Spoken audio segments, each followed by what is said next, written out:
Good evening, everyone. Thank you for coming. Tonight is January the 14th. This is our sixth session, section 6 of bargaining. And got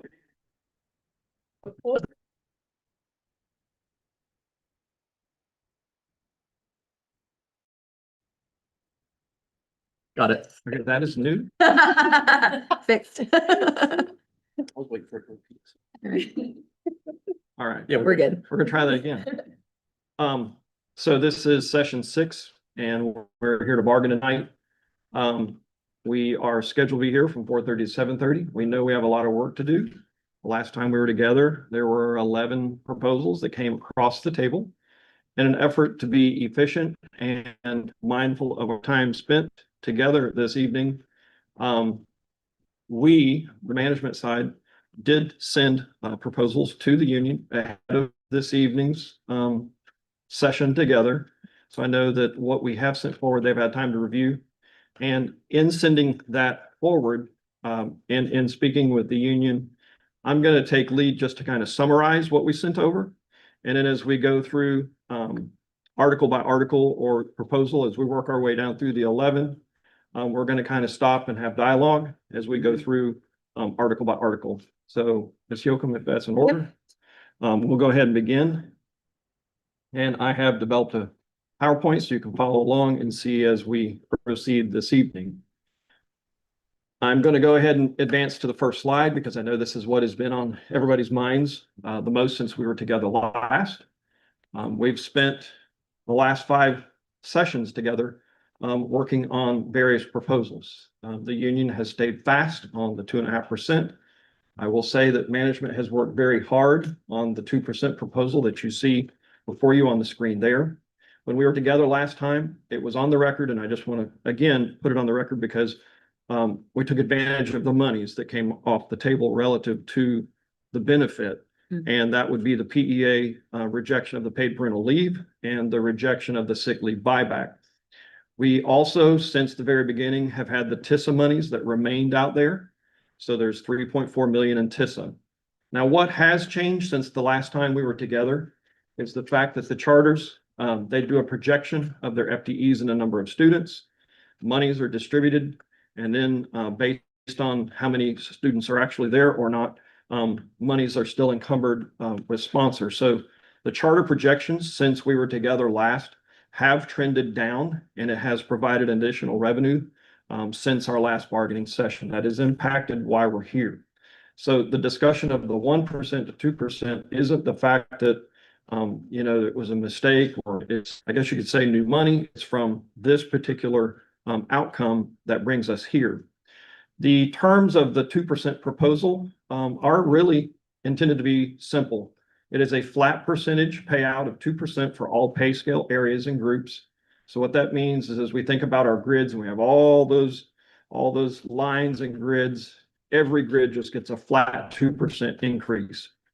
It also means that this year we're also going to touch the 0 years experience level for our base salaries for teacher, para, for ESP. So all beginning salaries with 0 years experience will also receive 2%. So this would mean that our 47.5 will also be receiving the 2% increase as well.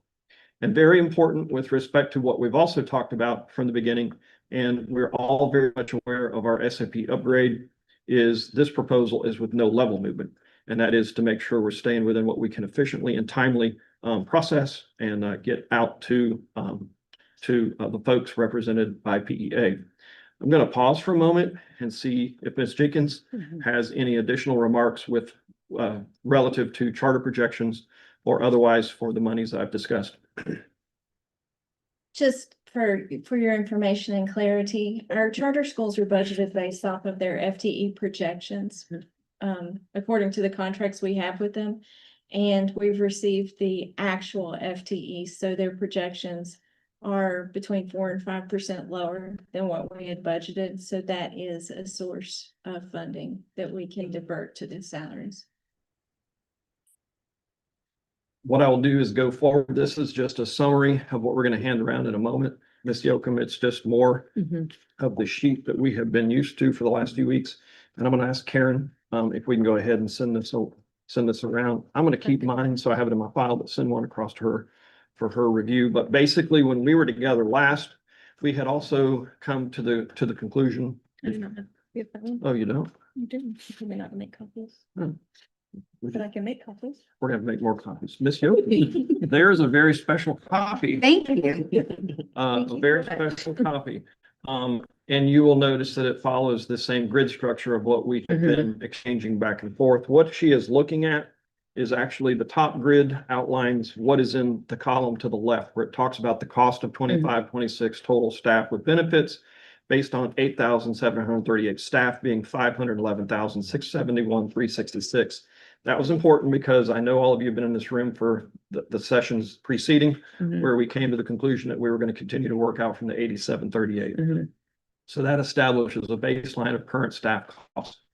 Then she's looking at a second table, which resembles your 2.5% table, except it doesn't have 2.5% values. It's a cost of PCPS 2% salary proposal based on 8,738 staff. The cost of that proposal with 2% is 521,864,237. And then the difference, there was always a difference chart at the bottom. That difference is now 10,232,705. And you can see on the screen, it's more of a repetition of what I've already said, because I want to be clear that we are on the record that it's a flat 2%, all levels, no level of movement. Beginning salaries receive 0 years experience, get 2%. And it's also pending ratification. I made a note here that raises are projected to be processed in May due to SAP upgrades. I do want to tarry here just a moment with the timeline. Should this be something you agree to? So you kind of have an idea of maybe where we are with management and the IT piece. I know for a fact we are in the middle of an upgrade. You're aware as well. I believe we go live the end of March, the third week of March. Our first payroll run will be in April. So I'm looking toward perhaps either the last working day in May or last working day in June. I'm now going to look down to see if Ms. Pasco wants to have remarks relative to what happens behind the scenes or the timeline that could be incurred should this be approved. Hi, everyone. If you were here last year, we talked about the process that happens in SAP when you do a change like this. So you go through 3 different systems and there's 37 steps in each system. And every step is checked. So you have development, and you have QAS, and then you go into production. You really don't want to shortcut that. Because if you shortcut that work, what you find out is the employee is the one that learns the paycheck is wrong before the people who are testing it know the paycheck is wrong. We don't want to do that. It's not good for anyone. With the upgrade, what you have is our current system, and we are cutting over into a new system. So you also think about paychecks. Paychecks are linear. And what happens in that payroll period is it goes back to the very beginning of July 1, and it looks for any changes that are in the system. So I'm looking at Brandon. Let's say I was in a system processing his paycheck, and it was this pay period, and he said, oh, there's a sick day from 2 weeks ago that didn't get entered. Now the system has to repopulate that. You want that all clean before you go to the new system. Make sense so far? So we don't want to add too many layers, and the March check is the first paycheck we're going to have. Really, the April check is the first paycheck we're going to have in the new system. So we don't want to start this work until we know that paycheck is clean. And then it takes 2 months for those 37 steps. So that puts us at June. That's the behind the scenes. Questions?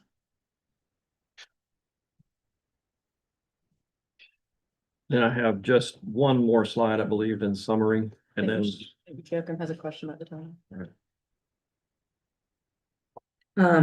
With there not being level movement, as we knew, we were cognizant of us being in the middle of this very big upgrade that is much needed. If we were to see that we could do it sooner, would we be able to work through that timeline. Yep, so, hopefully everybody can hear me. We don't want to get done, because we have the second phase of the upgrade. So Ms. Yoakum's question was, as you were going through that work, if you see you can process the raises faster, will you do that? Absolutely. But I'm not going to guarantee something that I don't know I can do, and I know if we can.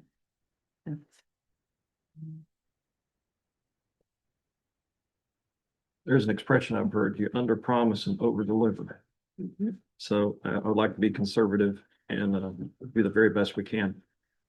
My last slide here is just simply looking back. I know the numbers on the employees aren't right, but I just want to remind everybody that while we've reviewed the numbers of the 2% being at 521 million, that also, we've also got to cover health. The district has a cost there. We also cover the cost of the clinics and life insurance. So those are benefits that continue to follow along with the 2%.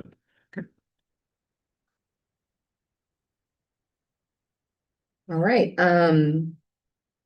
so, and we also do recognize the economic reality that the state of Florida has put all school districts in, not just Polk County, with the underfunding and starving of resources.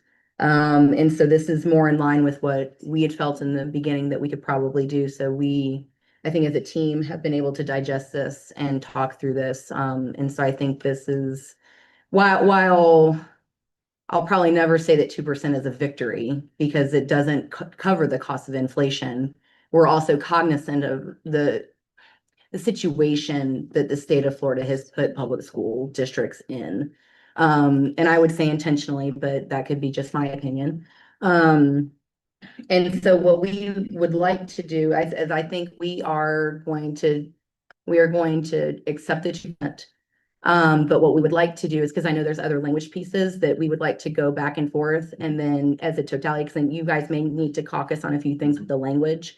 And then let's kind of deal with everything as far as signing, as other things go, we can do that towards when you guys get back from caucus, if you guys choose to take a caucus. That's what I think, so that we can keep going and whatnot. Perfect. Thank you. So what I'm going to do and what I've directed Karen, I'm sorry, Mr. Heiss. The last thing to put on the record, please, is a reminder, we don't know yet that they're gonna do with grant funding. And that's a considerable number of employees that we may have to work through at a later date. Because we would not by any means have offsetting revenue to maintain those employees in their current state. So I don't know if that's gonna result in reallocation, reassignment, or RIF. I don't know. Yeah. So I just wanna make sure that that stays on everybody's radar. Yeah. And we want to be respectful of that process. The feds did just put out a technical assistance document. However, they did not fully address, according to our staff and my review, they did not address the speculative aspect of renewal going into next year. And we're very acutely aware of what's going on, at the federal level with funding for education. We're watching that very closely as well. We have current language that would, if we do need to impact for any of that, we have language and processes in place too. If Congress decided to do anything crazy with public education dollars. And we would not expect to RIF. I just need to say that for the record, but that would be the last resort. And at this time, I would not expect that, considering vacancies and other options. So in proceeding, Ms. Yoakum, what I've asked Karen to do is I've got 4 copies of this document. Okay. We did strike through May, we made it June. And then we'll just put this to the side. So Yep. in anticipation, when we return later, Yep. we'll have 4 copies to send around for signature, tentative agreement on 2%. Yes, sir. Thank you. And Karen can be the keeper of the document. All right. The next piece I want to move to is I have these sectioned off by Roman numerals. This will be our counter for teacher 6. This was a big document. And I want to take some time and work our way through here. I've tried to be very specific with respect to what we are rejecting or rejecting/countering for each of the articles, because there was a lot in each article. And I think you'll find in my presentation, I have like 7 pieces, but some of the smaller pieces are chunked up under multiple languages that are the same across the three contracts. So that being said, the first piece in Article 6 that I want to unpack was the union had made a presentation to decrease student contact time from 360 minutes to 335 minutes in Article 6.2. In that proposal, the union had also offered that non-instructional, non-classroom and non-instructional positions within this contract not regularly assigned to students shall have no more than 90 minutes per day of student contact duties that fall outside of their regular duties as specified within their job description. And then I wanted to unpack where we were with those multiple pieces, because there were several inside that presentation. First, we want to offer that we did agree to a 30-minute lunch for teachers, and that agreement reduced student contact time.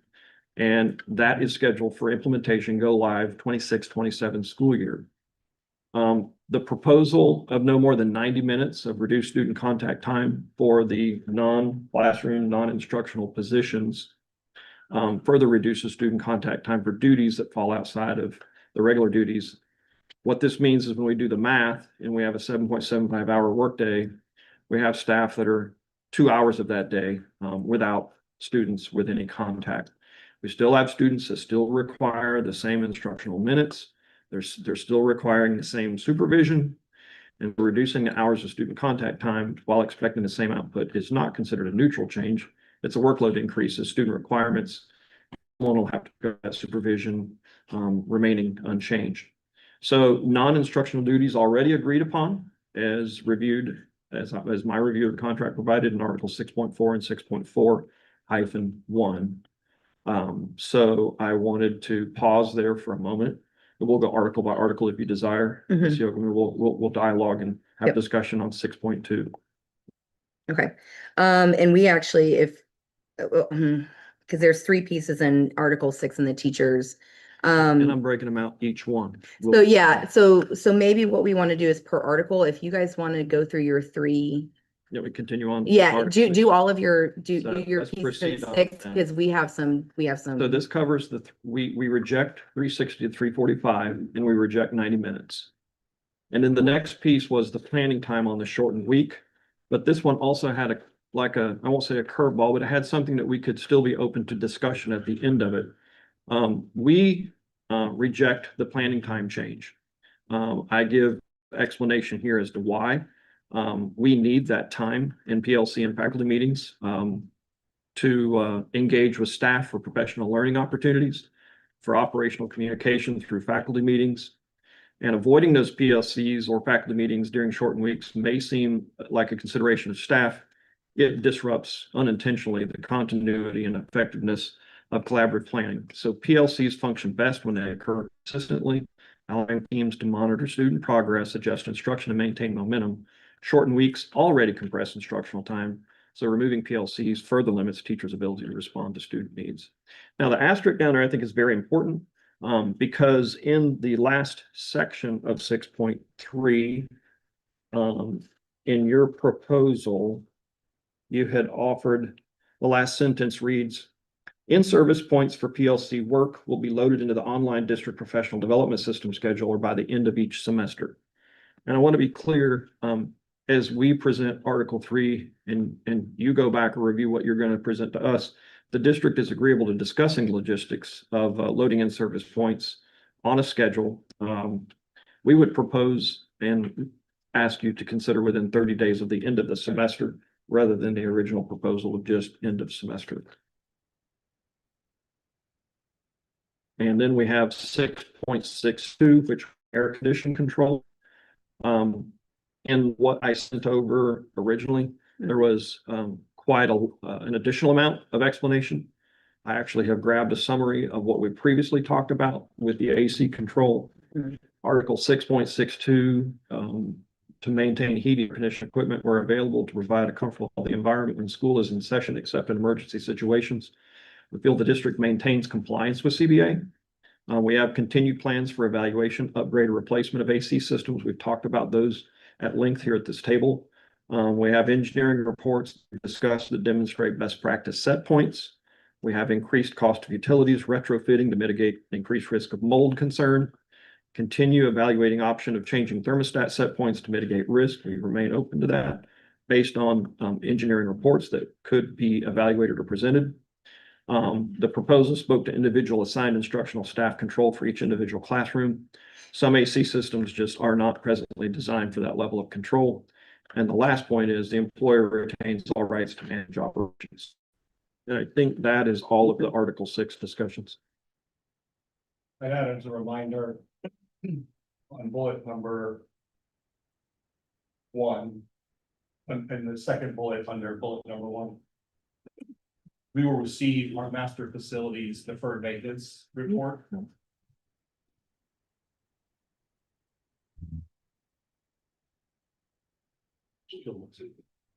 We will receive our deferred maintenance facilities report probably towards the middle or end of February. That includes comprehensive air and HVAC repairs and we've repaired or replaced over 600 units that have individual classroom units, sort of scholar units, and that was done with ESSER dollars. Since that time, we've focused on PEA's concerns with variations in classroom climate. The problem is, as I've shared with you, and we've shared publicly, the engineering study says we cannot lower the temperatures below their current set point because it creates an air quality issue. And so what we've done to help address this issue is 2 things. Most of the air conditioning units at our high schools have met or are already exceeding their life expectancy. The decision was made over 14 years ago to move away from chiller units to the current units. That has led to other problems, so we will be reverting back to chiller units. 10-ton units, so that we can have multiple units for each class, for each building. So there would be more than enough capacity that should a unit go down, there's a sufficient capacity to maintain the temperature. Along with that retrofitting would be the possibility of adding insulation. Our ducts are not currently insulated, which is why humidity and condensation takes place.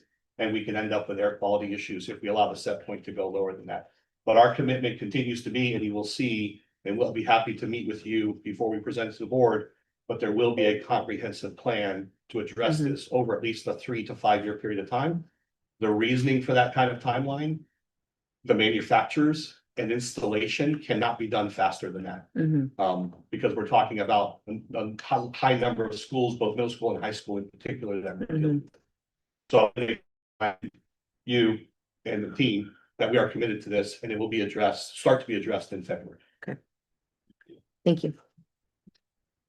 Right, and we took when Mr. Warren had sent over the proposals on Friday, we sent it to our team to review and look at.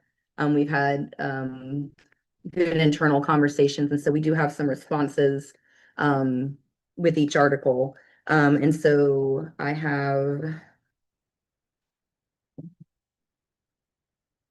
10 of your copies.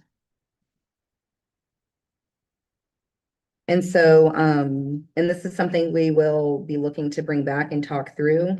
But we will revert back to the 360 student contact minutes, as is laid out in contract currently.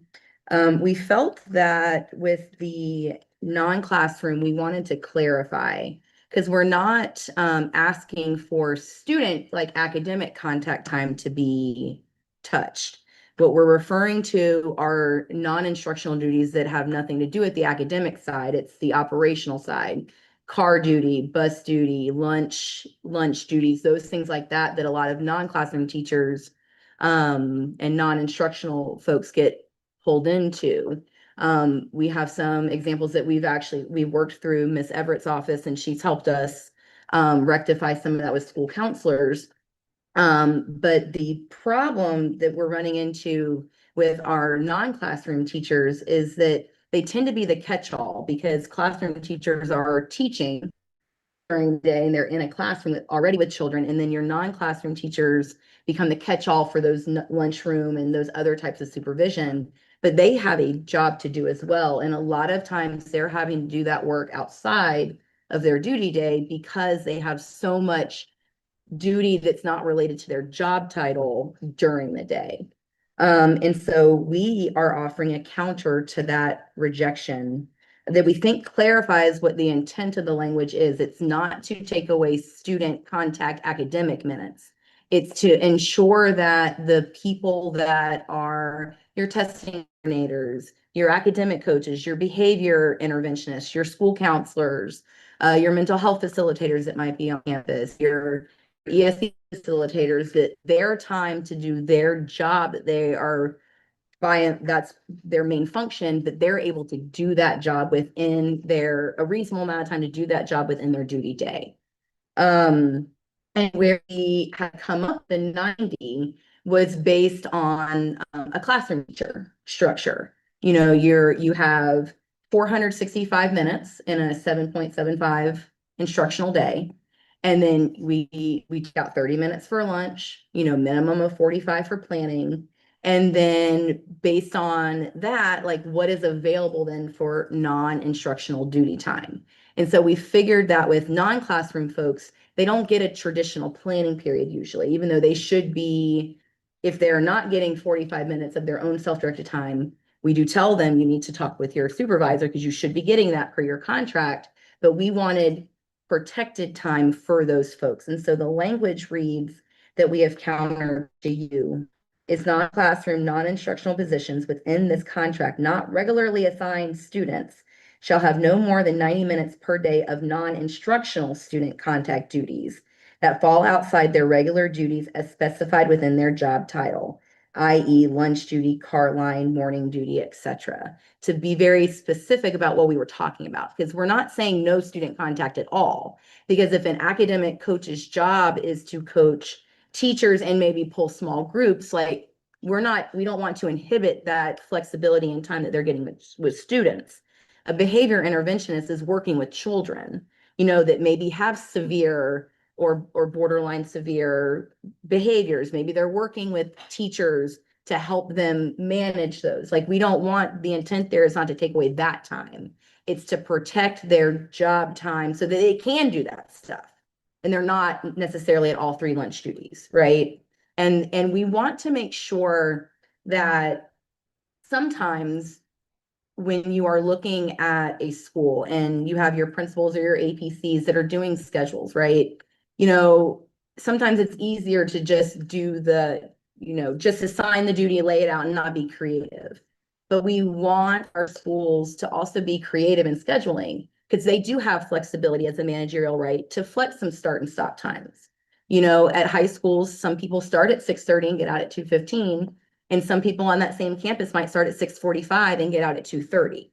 So that there is adequate coverage and supervision for students during those times, but that we're also not infringing on somebody's ability to do their actual job versus supervising students in that type of capacity. So we wanted to clarify that. And we think that what we've countered does clarify the intent of that. The second piece with the planning time, we understand where you're coming from with the PLCs. We don't necessarily agree.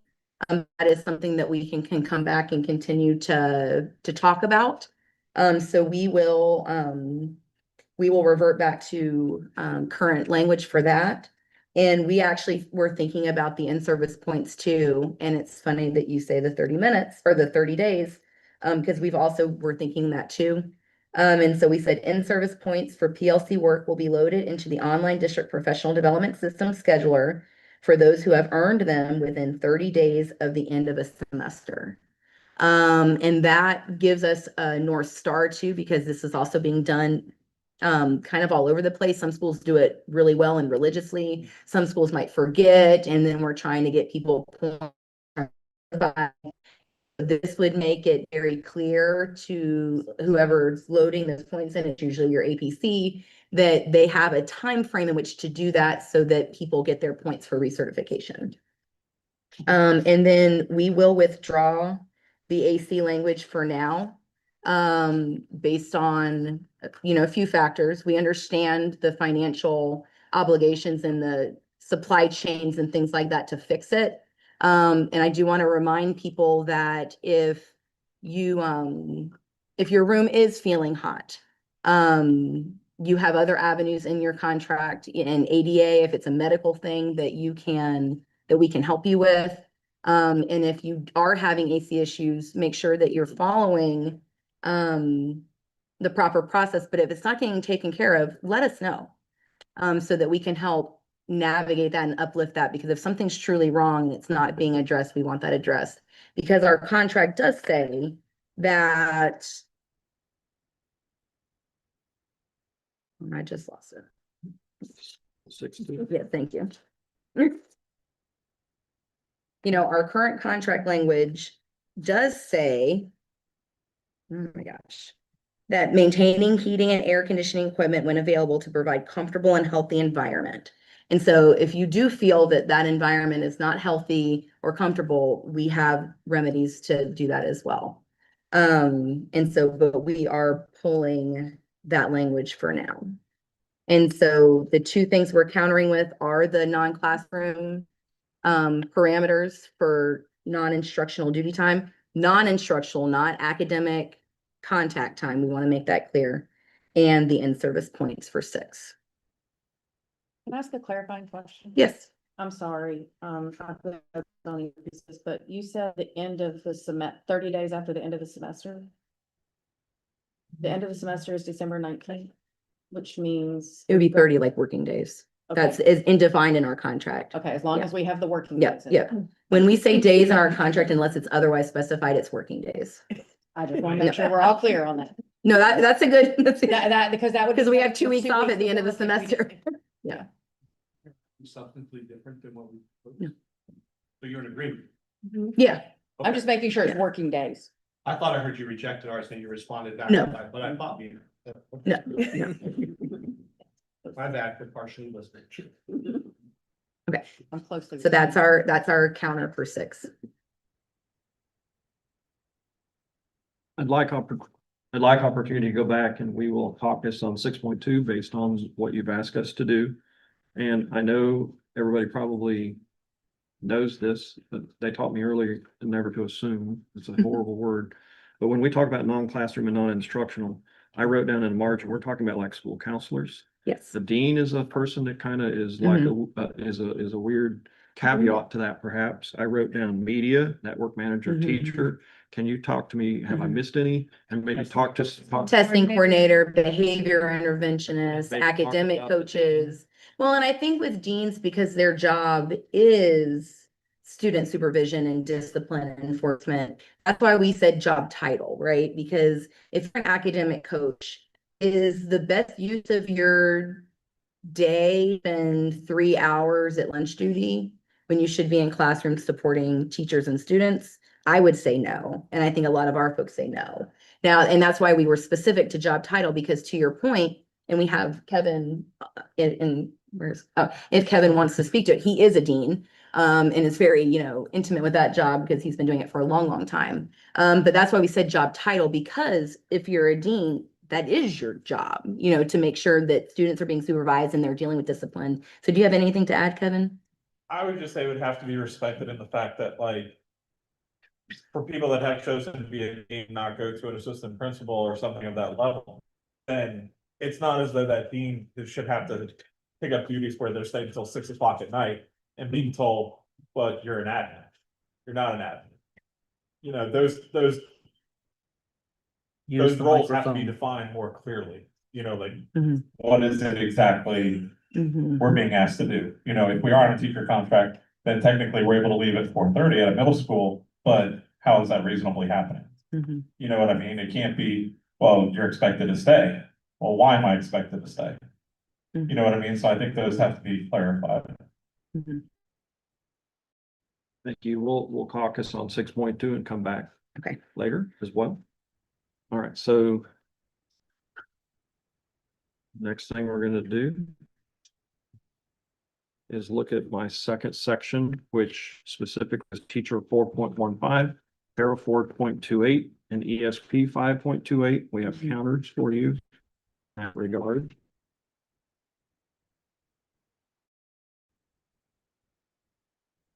I want to first note that the proposal for teacher 4.15, I think it's already stated in my title up there, It's the same language that we would present to walk across Prepara 4.28 and ESP 5.28. So the discussions we're having here are global to all three groups. We are proposing that each member of the bargaining unit shall have the opportunity to provide feedback regarding worksite operations, policies, and administrative practices during the first and third quarters of each school year through a district administered electronic survey. The development, content, format, administration, timing, methodology, data ownership, data storage, analysis, and use of all surveys shall be solely determined by the district. And again, as we're going through this, bear in mind, this is a global school level, all staff survey. We're going to get into a teacher specific component of that in a moment. When we looked at the overview of this in developing any district administered employee feedback survey, the district may include, but not limited to. And I'm just going to read the high points, its worksite climate and culture. You can see more details if you're following along on the screen. Student safety and supervision, instructional support and resources, communication and operational clarity, professional conduct and accountability, workload and operational efficiency, professional growth and support, facilities, safety and environmental conditions, technology and system support, and lastly, employee well-being and retention indicators. So again, we will follow on with respect to in developing this district administered employee feedback survey, we're going to utilize one or more of the following authoritative sources because we wish to ensure validity, relevance, and alignment to district priorities. One would be school board policy and administrative procedures. Second would be Florida statute, the administrative code, including but not limited to statutes that govern public education, employee conduct, student safety, and instructional accountability. Third, Polk County Public Schools Student Code of Conduct and professional conduct standards adopted by the school board. 4, district strategic plans, school improvement plans, and board adopted goals. 5, Florida Department of Education accountability frameworks and performance indicators. 6, accreditation standards, audit findings, and compliance review recommendations. 7, employee climate engagement and organizational effectiveness research recognized in public sector best practices. 8, operational performance metrics, including attendance, safety data, instructional delivery indicators, and compliance benchmarks.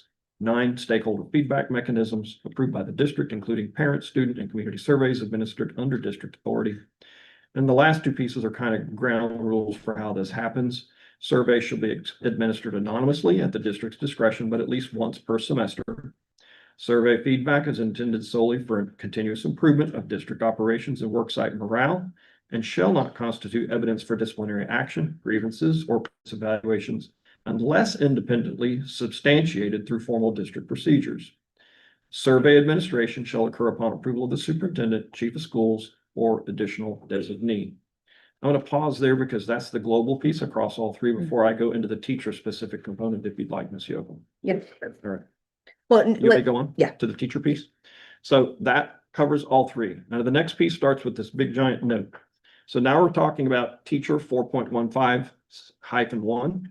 And please note that this proposal is for teacher CBA only and not for parent or ESP as it pertains to instructional staff being evaluated by stakeholders in the survey. District administered student and parent school climate and operation survey framework. Instructional staff will be evaluated by stakeholders in this survey. I was trying to be clear in the fact that I didn't want paras and ESPs to be confused by that.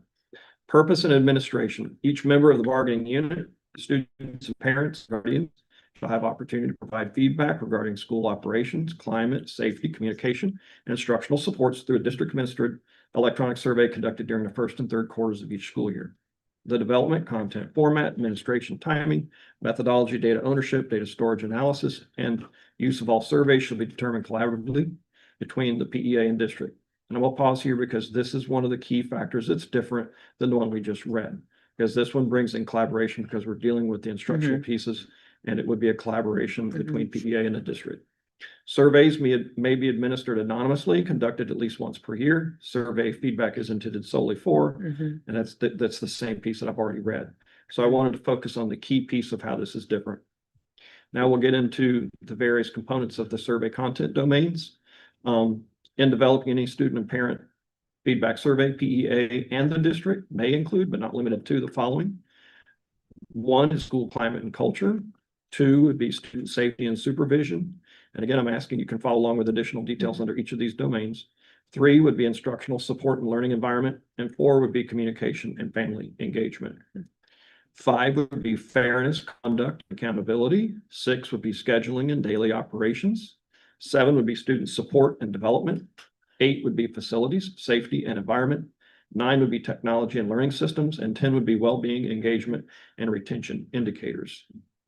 So I'll pause there Mhm. because that would capture what Mhm. I refer to as Roman numeral 2, which was your proposals with respect to supervisor feedback twice annually. Yep. And so here, this, we actually we're mostly good with what you guys have laid out. We did some different formatting because when we have contract, we want to make sure we have reference points. So we took out the dashes and the bullets. We kind of condensed some areas so that it's not just this big list. And since you guys actually do own the survey, we took out some of like the details because that can be in those domains. And so, but holistically, we're accepting your language, but we just kind of rearranged some things to make it flow a little bit better. And we did add, just in the one part, and this is already kind of mentioned on the 4.15-1 with the instructional specific.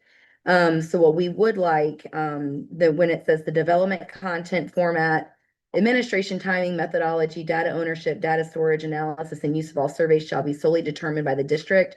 And just to add in here, that's why we took some of the details part out, because we listed the broader domains, but since you guys will own that survey, we didn't feel that we needed 3 pages of contract language to decide or to, have that in the contract, since that's already listed in the domains. With results shared within a collaborative solutions driven conversation between association representatives and the head of schools when documented situations occur. Just kind of very similarly to how we've had a past practice when we do climate surveys. We tend to do 2 a year-ish. We're very collaborative with the division of schools. When we have that, they know we're fixing to do that survey, and we're very collaborative with that. So if we had documented issues, that we could sit down with the head of schools and the division of schools, and then he or she might be able to pull that data, and we can kind of have a solutions driven conversation. We wanted that specifically noted in there because that has been our past practice when we do climate surveys. And so we wanted to add that in the spirit of this, that this is not evaluative. This is not to gotcha, that if we're seeing some documented issues that, Ms. Collins could pull, Abbott Elementary and, say, I didn't want to like put a school on blast. Could pull, school A and pull that, and then we could talk through maybe, is what we're hearing really the picture, or is it maybe a few, or is it really what's happening? And so we wanted to add that piece in, but by and large, we're accepting your language. But we did do some formatting to make it a little bit easier to read. One question and then one clarification, because it wasn't included. When we had discussed this previously, I couldn't remember the percentage of submissions before we would quantify and qualify a survey as being truly responsive. I could remember it was 70%. Do you recall? It's actually based on the size of the organization surveyed. So it is 70% when you have a smaller organization. When you get up to 15,000, it drops.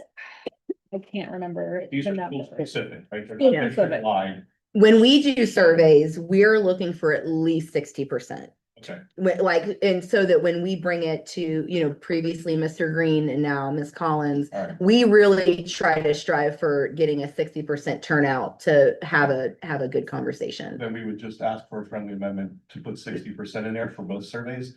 And then the point of clarification was additionally, when we discussed the potential for staff surveys, Mhm. we did say that certain student groups would be excluded from those responses, that it would be parent specific or guardian specific. For example, I don't believe there's a benefit, no offense to our elementary age students. I don't think that that survey is relevant. You don't want to hear Jackson's responses. I think middle school is open for further conversation and then high school, obviously. But Yeah. again, the intent here is to provide feedback. Yep. Not evaluative feedback, Mhm. just feedback. And I think we would be I have a okay. question for that. Oh, go ahead. For the 60%, are you saying for a collaborative conversation to happen regarding the results is only if there was a 60% return? Or I'm trying to figure out We where would your generally 60%. validate survey responses at 60% plus. If we got mixed results less than 60, where let's say the responses were split, then no, at that point, we could not validate the survey results. It could be a conversation, but it may not necessarily lead to plan, an actionable plan, those kinds of things. And that's again, determined by the regional, if it's an administrative evaluation. So I think we have to be somewhat cautious there to make sure that the response is based off of at least 60% of those respondents were eligible to provide that response. That's what we would look for. But if there's a majority within that area, right? So of the 60%, let's say 58% believe that there's an issue in a certain area, that's responsive, right? That we would determine at that point that yes, that's an issue we may need to delve into and discuss further with that administrator. And even potentially create a plan, actually a plan. So I guess my question is because the language is specifically not getting to what you do with the results, other than the fact that that are asking, since your contract language that y'all propose gives y'all ownership and everything. And so our pushback or our solution compromise was, okay, you own the data, but we're asking that if a documented situation occurs, can we talk about this data amongst the parties who would normally have that conversation? Yeah, again, I So, think so I don't, 60%. but I'm just curious because I don't know if we don't have risk management here, but I mean, I don't know if y'all got 60% people to log in and renew their log into their insurance this year. I just don't want to say we can't have a conversation because 59% of the people responded. And so the data and what 59% of the people at that school told you doesn't even warrant a conversation.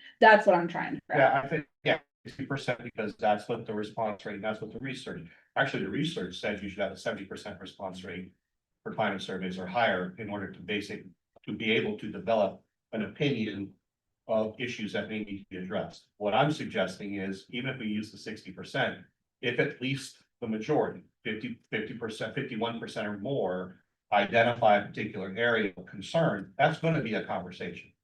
We still look for the right, it's not evaluative. And what we Right. decide to do with. Yeah. Which we that left that information- in, that Right, piece. and what we decide to do with that information is determined by the regional, because that issue in particular, if it's never come up before, then that administrator deserves an opportunity to address it. Mhm. If that's a reoccurring issue that we've already been addressing, they will then have the opportunity under Ms. Collins to escalate that potentially to an improvement plan, an action plan, whatever they decide to do with it. That does not mean we can't have a conversation. Okay. Let's say that the results were split 50-50, we would still engage in a conversation. And while we own the data, I think, and this is something I want to make sure we share, it's FOIA. It's a Mhm. public records request. It is, anybody can get it. So it's not data that won't be shared or can't be shared. So I just want to make sure we shared that as well, Mhm. because that's an important clarification. Mhm. I think my point is because nothing in this language is dictating anything happen with the survey results. This is literally just our people saying, we want some sort of mechanism to share our thoughts in a space that we feel safe to do so. And even for me, even if that's 3 people out of 100 who have now had this opportunity, nothing in this language dictates that you do anything with it whatsoever. So I am very hesitant to say, let's put a number in there somewhere because it wouldn't change at all. Like it doesn't change the language or what you do with it. Well, I would argue that a minimum response does not justify or warrant a conversation. Mhm. Because those could be subjective, and that's the whole point behind establishing Right. a metric. So that it doesn't become a subjective measure or conversation. It has to be a percentage that constitutes majority of the staff, at least 50% of the staff. Because again, It could be relational, it could be any number of factors that lead to that individual scoring someone low in a particular area, just like we would expect with teacher responses. There's a very good reason why a parent may give a teacher a very low response. You would not expect us to actually make something actionable from that, or to force a dialogue with someone when we could explain, well, let's be honest, that student's failing in class, the parent's been difficult to deal with. And we know that already, so that's what we're trying to avoid. We don't want a speculative approach. We want to make sure that what we do is intentional and that people feel comfortable with it, because that's the pushback you get from surveys all the time anyways. Is, well, only angry people respond. Well, if that's the case, and it's a very small percentage, then are we paying attention to it? I don't know. And so maybe this is part opportunity for further dialogue about this one, but that's what we're trying to get at. Yeah. We don't want a minimal response to trigger an expectation that there's. Well, and it's not, that was, yeah, the response rate of the survey would not trigger anything. That's my point, is this is, let's say we've had 4 grievances filed in the same school regarding the same type of issue. That's a documented issue, like, it's on all of our plates at that point. At that point, we're saying, we have a documented issue, can we, because otherwise y'all own it wholly, and we're not seeing it, we're not touching it, we're not messing with it unless we were to do a public records request. But otherwise, we could say, hey, this has been a documented issue, can we pull their survey results and see what kind of feedback we got on this thing? But it's not pushing it. And it's specifically saying a collaborative solutions-driven conversation if a documented issue exists, not the survey triggering the conversation. Yeah. But if a documented issue exists, then we would have some leeway where you sharing the results. And I mean, that goes both ways. You could share the results and say, well, 85% of the teachers said there's no problem. Great, that's what we're looking for. But then we can dig into that. But like I said, it's not, the survey should not trigger the conversation. A documented issue would open up a dialogue regarding the results. So I don't know that I necessarily disagree, but we're talking about 2 separate issues. Because you're saying we have. Sorry. What you're saying is we have a documented issue and now this survey substantiates it. What I'm saying is the absence of documented issues, if the survey doesn't identify an issue, then there's nothing to discuss. Yeah. Right, and Yeah. but that's why it says specifically, it says. With results, because otherwise this language didn't exist. We took y'all's language, we added with results shared within a collaborative solution-driven conversation between association representatives and the head of schools when documented situations occur. That's all. Yeah. Yeah. Yeah, and what we would ask in that regard, and this can be worked out later, it doesn't necessarily have to be in there. We would ask you to produce that for us. Yeah, And absolutely. then as we go through the survey results, if we see that, that Yeah. becomes a responsive opportunity. Yeah. Absolutely. But as written, I'm saying it's not the survey results don't trigger a conversation. It may. I think that's the part. Well, they we're could, talking about 2 but different I'm things. saying, but that's the reason why I didn't want to put a caveat on a percentage, because it's outside the survey results. It just might be good information to discuss when there's a documented issue. And we don't want, like I said, we don't want it to be, oh, there's only 59% of people responded. So even though we have this documented issue, we're not talking to you about these survey results because they're invalid anyway. So not in language, but in practice, here's how I would assume we would address this. If you have a documented issue, regardless of the number of responses, we start to demonstrate there's a pattern in there that emerges that substantiates that concern. I think we would take action anyways. But in the absence of a documented concern, if it doesn't meet that 60th percentile, and there's no evidence in there, we're not even going to initiate a conversation.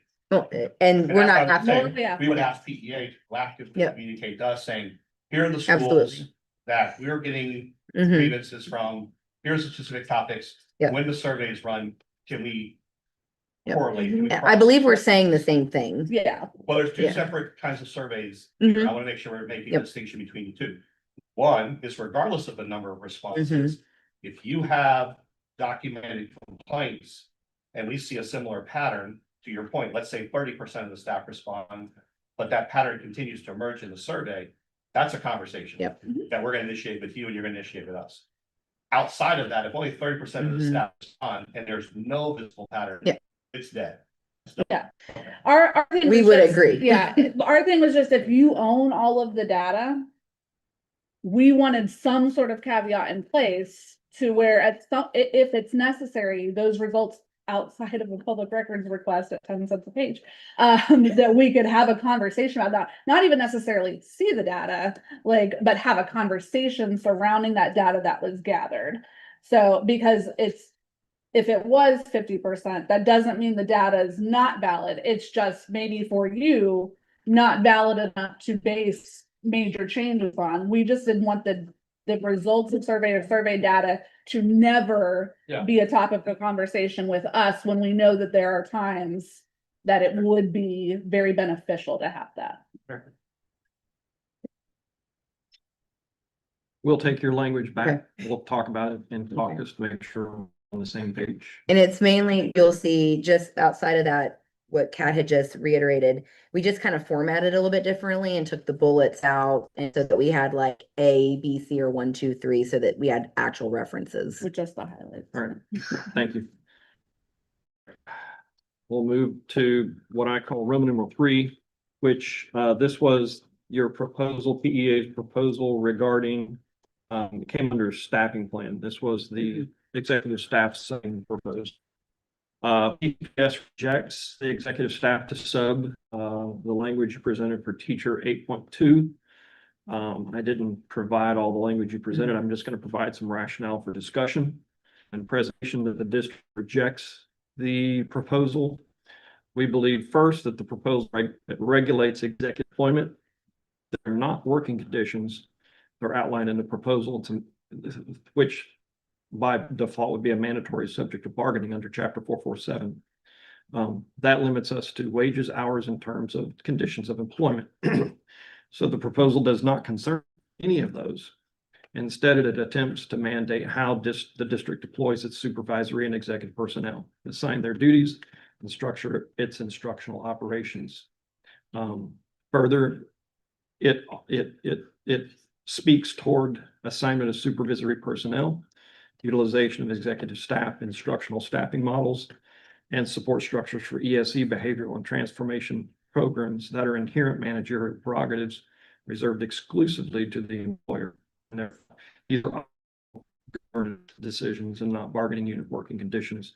Secondly, we would offer that the student program design and staffing are non-delegable management functions. Florida law places the responsibility for instructional program design, staffing models, student safety and special ed compliance, supervision, and instruction integrity squarely on the school board and the superintendent. The proposed language would improperly transfer that control of program staffing design into a labor agreement, restricting the district's legal authority to operate ESE, behavioral, and transformational programs in compliance with state and federal law. And such statutory obligations cannot be bargained, constrained, or delegated to an employee organization. Thirdly, supervisory employees, members, many of the positions listed are firstly excluded from the bargaining unit, second, classified as management or confidential employees, and statutorily outside the scope of collective bargaining. So the association has no legal authority to negotiate job assignments, duties, or workload of non-unit executive personnel. So the proposal would unlawfully expand bargaining into non-unit executive governance. Fourth, the proposal is unsafe and non-compliant staffing mandates. Mandating executive substitutions in ESE behavioral classrooms creates IDEA compliance risks, exposes the district to licensure violations, compromises IEP fidelity, creates safety liabilities. We cannot contractually mandate staffing structures that may violate state or federal special ed requirements. And lastly, there are precedents that support district authority in the areas of staffing models, program design, assignment of supervisory personnel, and allocation of resources that are core rights and not mandatory subjects of bargaining. So I wanted to give you some reasons again for why we're rejecting 8.2 this evening.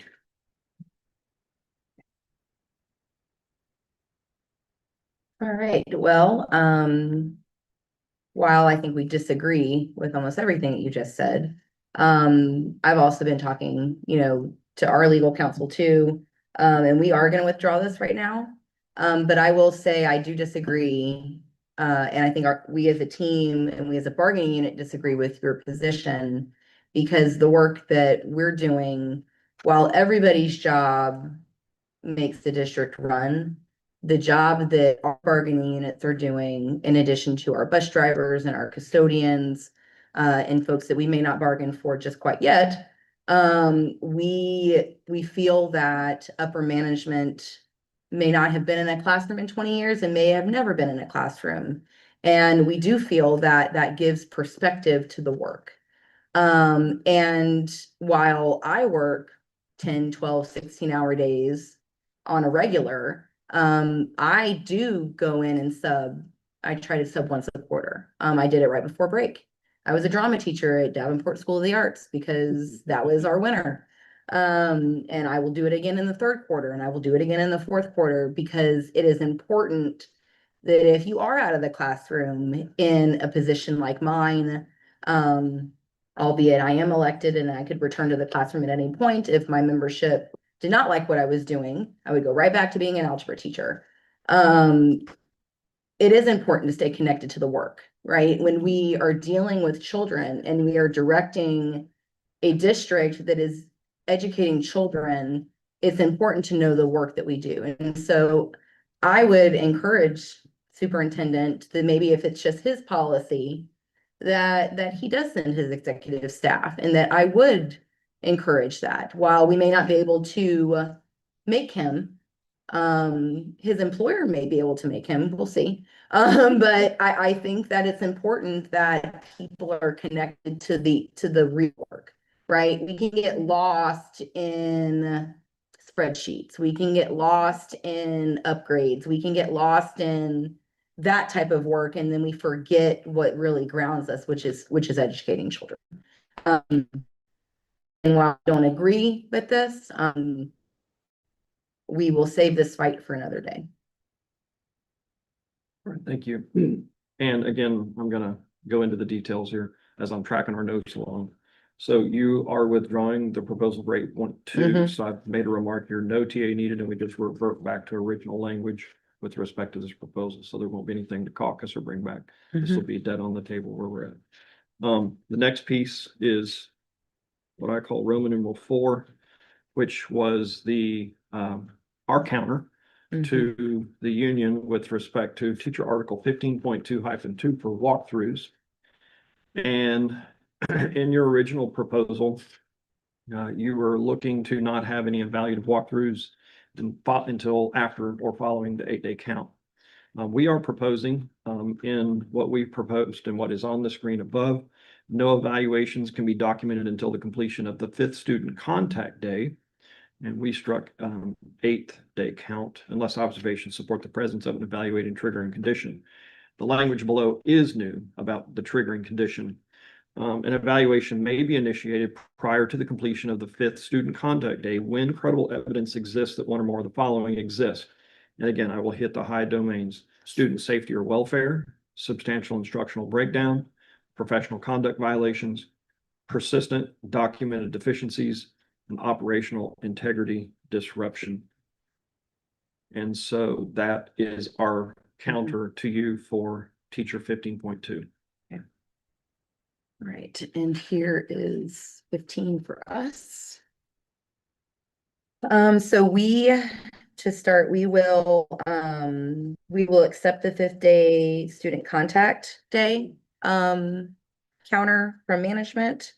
But we also want to, so the way our counter reads, though no evaluation shall be documented until the completion of the 5th student contact day, which is what you have proposed, or the student contact day immediately before or upon return from Thanksgiving, winter, or spring breaks. So that no official journey observations would go in the day before Thanksgiving, the day after Thanksgiving, the day before winter break, the first student day after winter break. And then spring break, I think we start to kind of lop off. The day after spring break, you wouldn't have journey evaluations anyway. It typically starts the 4th quarter.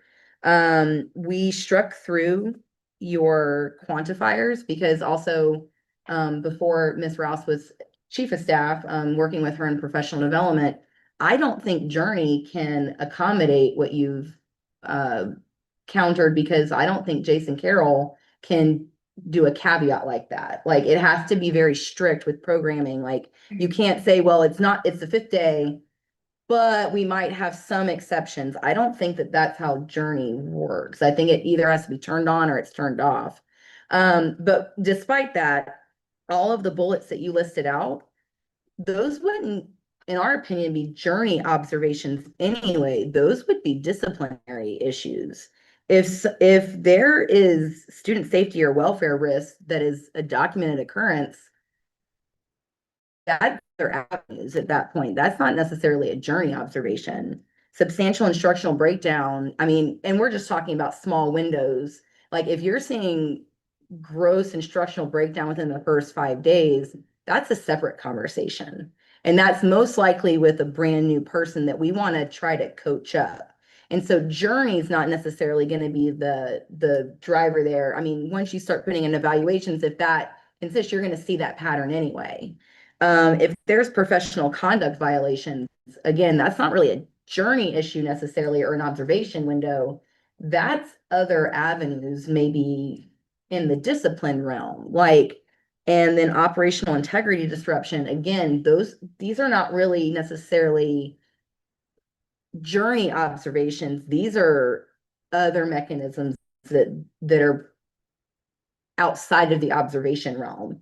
They're more disciplinary in nature that we felt. And so we didn't need the caveats, because you already have those avenues to deal with these issues outside of Journey. And so really what we were trying to get at here, we're not asking, or we're not implying that you guys as a management team, whether it's a school-based management or a district-based management, can't walk in and observe these things. What we are asking as a unit is that these certain times that no official Journey EPCs are actually rated at that point. You know, that first week of school, most of you on this side have been in a classroom at some point. You may not have been under the strict observations that we're under now, with our current evaluation system. Maybe you were, maybe you weren't. But the first 5 days, it's rules and procedures, it's getting things down, you're starting to do curriculum, you know, and so we didn't want a Journey observation in that first 5, and we would acquiesce to the 5 days, and then before and after those big breaks. And it's not saying that you can't come in, because that is a management right. You know, your principals and APs and district managers can come in whenever.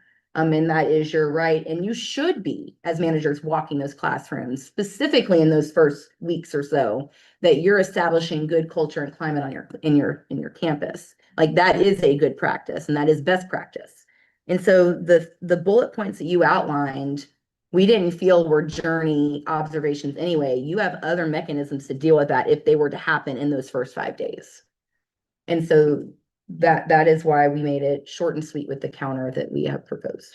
Okay, thank you. Give us an opportunity to take that back to caucus, and we'll bring that back for further discussion later this evening.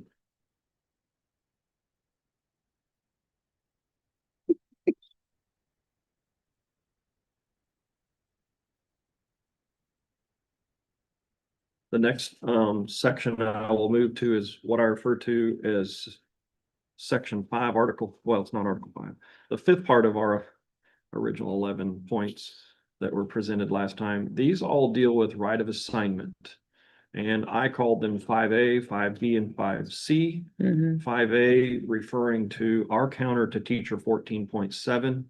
It's also a counter to 5B is also the counter to para 8.2. And it's 5C is also our counter to ESP 8.6. This is language that the union presented with respect to rights of assignment for how people move around in positions in schools. The language that's on the screen is our proposal and our right through. We struck through your language of basically volunteerism in the first sentence. And the second sentence where employees shall not have a change in assignment for which they're not qualified, including duties outside the current grade level job description or salary without written notice and a conference with the employee. Mhm. We did pick up and lean into the building principal or supervisor.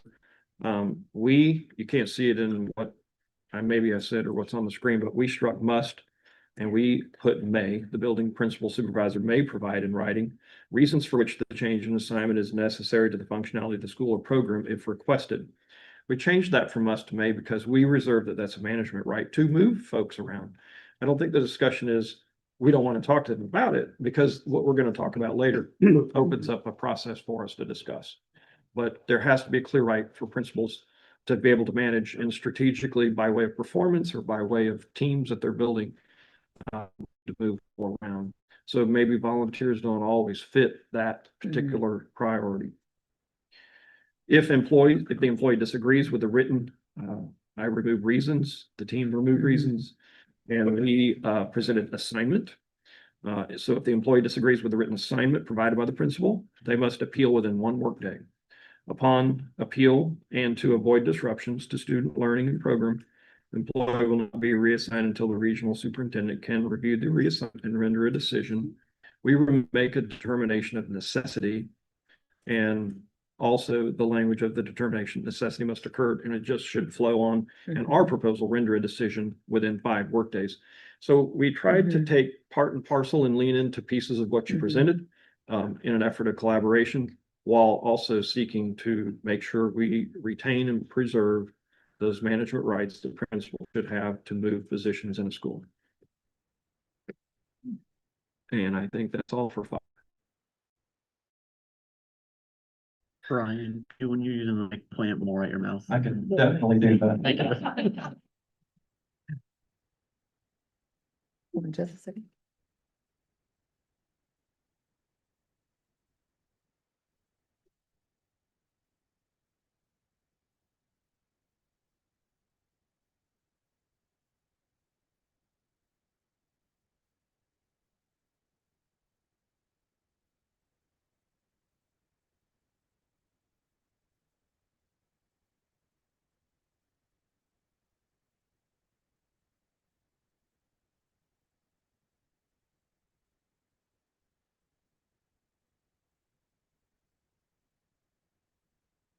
So we are prepared to accept your counter on this.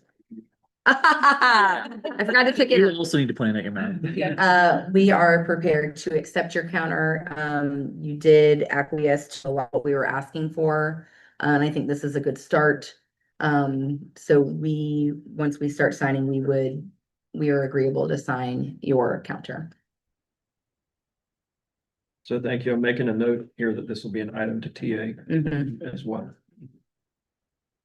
And that will be, again, for all 3 groups of those articles we've defined. Yeah. Yes. Like this, not the other way. Sorry. Inside. Yes, right there. I feel like I'm getting ready to sing karaoke. After All right. PAs. Roman numeral 6 for us is the PCPS counter for student referrals. This start with teachers, just so you know, we're gonna go 6B, 6C. But the student referral process for teachers that we're gonna be discussing is a little different than what we're gonna peel off for ESPs and paras in a moment. So let me flip this over and make a transition.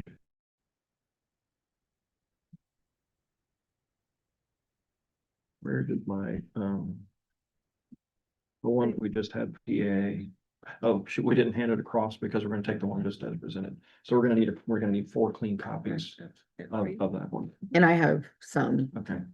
if we need, I could use my copies of those 3 if we needed.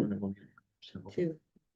All right, so we'll need 4. Okay. All right, so now we'll begin 6, speaking about the counter for student referrals on 10.42. You can see the language that we've proposed, and in your proposal, I wanted to back up so I didn't miss it. 10.4-1, we didn't have any changes that I put in the PowerPoint.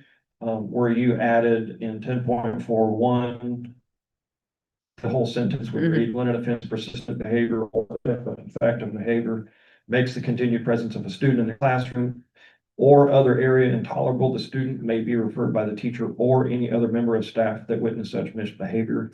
We had no changes to that. Continuing into the last sentence, it says, in such case, an account of the problem or incident will be submitted in writing by the teacher or staff member. We left that as well. So that brings me to where I want to pick up for 10.4-2A. So what we did was we struck your 10.42 completely. And we're going to talk about a 10.42A and a 10.42B in just a moment in our proposal. So if you'll give me a moment, and you can see it on the screen for those that are watching online or here in the room, we're going to walk through this. So 10.42A is a threshold for temporary removal. A student may be temporarily removed from the classroom when credible evidence exists that the student has engaged in a student code of conduct defined severe misconduct that materially disrupts instruction or presents a reasonable concern for safety, including but not limited to. And I don't think I'm just going to read the high ones here. I'm going to get down into the details. The first is physical aggression or assault. What that looks like: hitting, kicking, punching, slapping, biting, choking, or attempting to cause physical harm to another person. This excludes horseplay. The second, use or attempted use of dangerous objects. That means throwing, attempting to throw, or possessing any heavy, sharp, or potentially dangerous object in a manner that could cause injury. Next, threats or acts of violence. That means verbal, written, gestural, or electronic threats of bodily harm that conform with state school safety guidelines, intimidation, stalking, or threatening behavior directed at students or staff. Next, bodily fluid assault. That means intentionally spitting, throwing, smearing, or otherwise dispersing bodily fluids. Next, destruction of property. Intentional damage or vandalism to district or employees' personal property. Next would be abusive, profane, or threatening language towards staff. This means profanity, obscene language, or harassing conduct directed at staff that is severe, persistent, or threatening in nature. And that is how, those are the criteria for removal. And then we're going to get into the process. And I'm just going to pause for a minute. Do we want to talk about those thresholds for temporary removal, Ms. Yoakum, and you want me to just go on to the removal? Because they are part and parcel, but they are two separate discussions.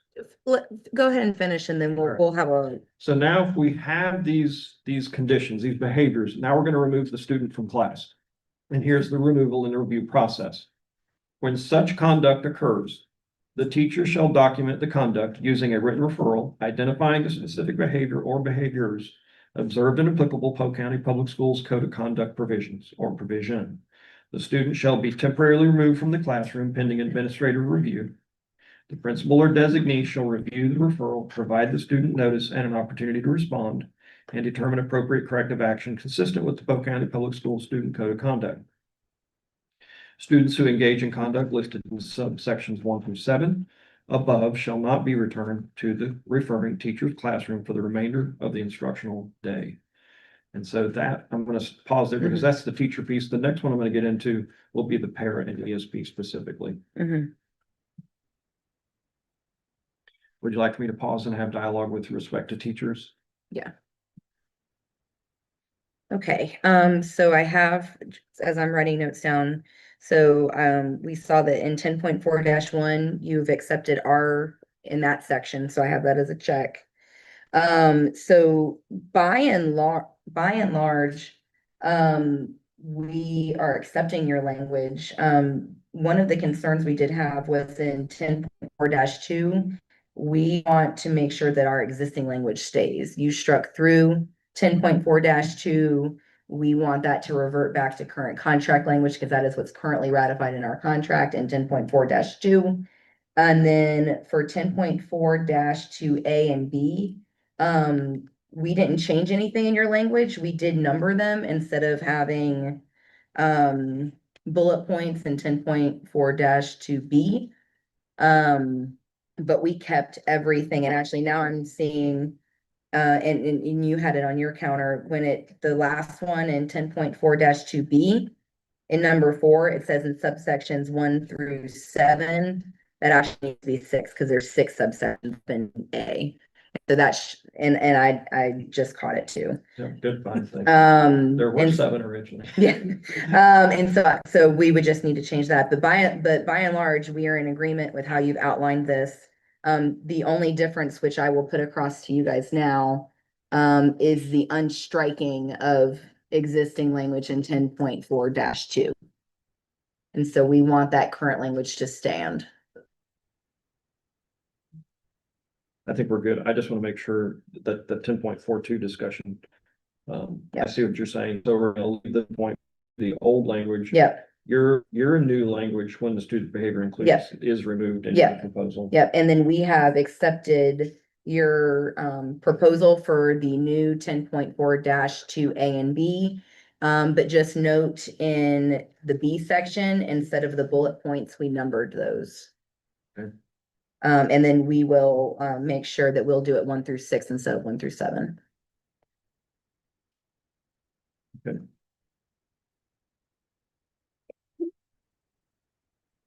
I'll take this back. I don't think we have any discussion either. I think this is gonna be a TA for us as well. Okay. So I'm gonna mark. So we don't lose this one in translation. This is 6. This is gonna be.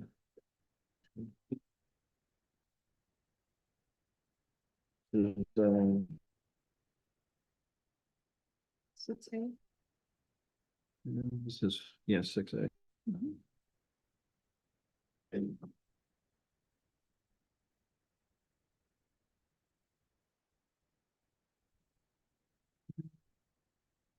so that brings us to 6B Yes. and 6C, which, as I was tracking them and presenting them to us this evening, that is our counter for the para student referral 5.51.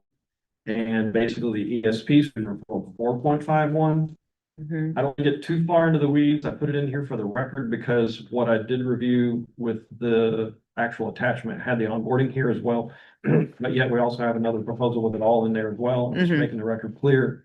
We're going to talk about onboarding in a minute, but for the record of this particular one, we're rejecting the onboarding piece. I'm going to unpack that a little bit more in a moment. Okay. Now, I'm giving the para language here. And you're gonna find that it's the same language for 1 as well. I actually put that, I'm glad I said that. I see it in the brackets now. Same language for ESP 4.51 A and B as well. So this is gonna follow a similar flow. But the referral process and the like is gonna be a little bit different. So I want to unpack this in detail. A student may be referred to the principal or principal's designee for administrative intervention only when at least one of the following conditions exist. There's credible evidence of a violation of code of conduct, board policy, or Florida statute. Or student has demonstrated persistent misconduct, meaning repeated documented behavior that has not been corrected through appropriate or aligned classroom level interventions. Or the student's conduct presents a material disruption to the learning environment or a reasonable concern for student or staff safety. Now that's the threshold for the referral. Similar to the teachers, but it's a little bit different, not as detailed. Then you have the documentation requirement, which is 5.51B, which would be the ESP 5.51B. The referring staff member shall submit a written account that includes the specific behavior observed, the date, time, and location of the incident, prior documented interventions, if applicable, the impact on instruction, safety, or operations, and any immediate corrective action taken. There will be next a C section. I forgot about C and D. 5.51C is an administrative review and due process.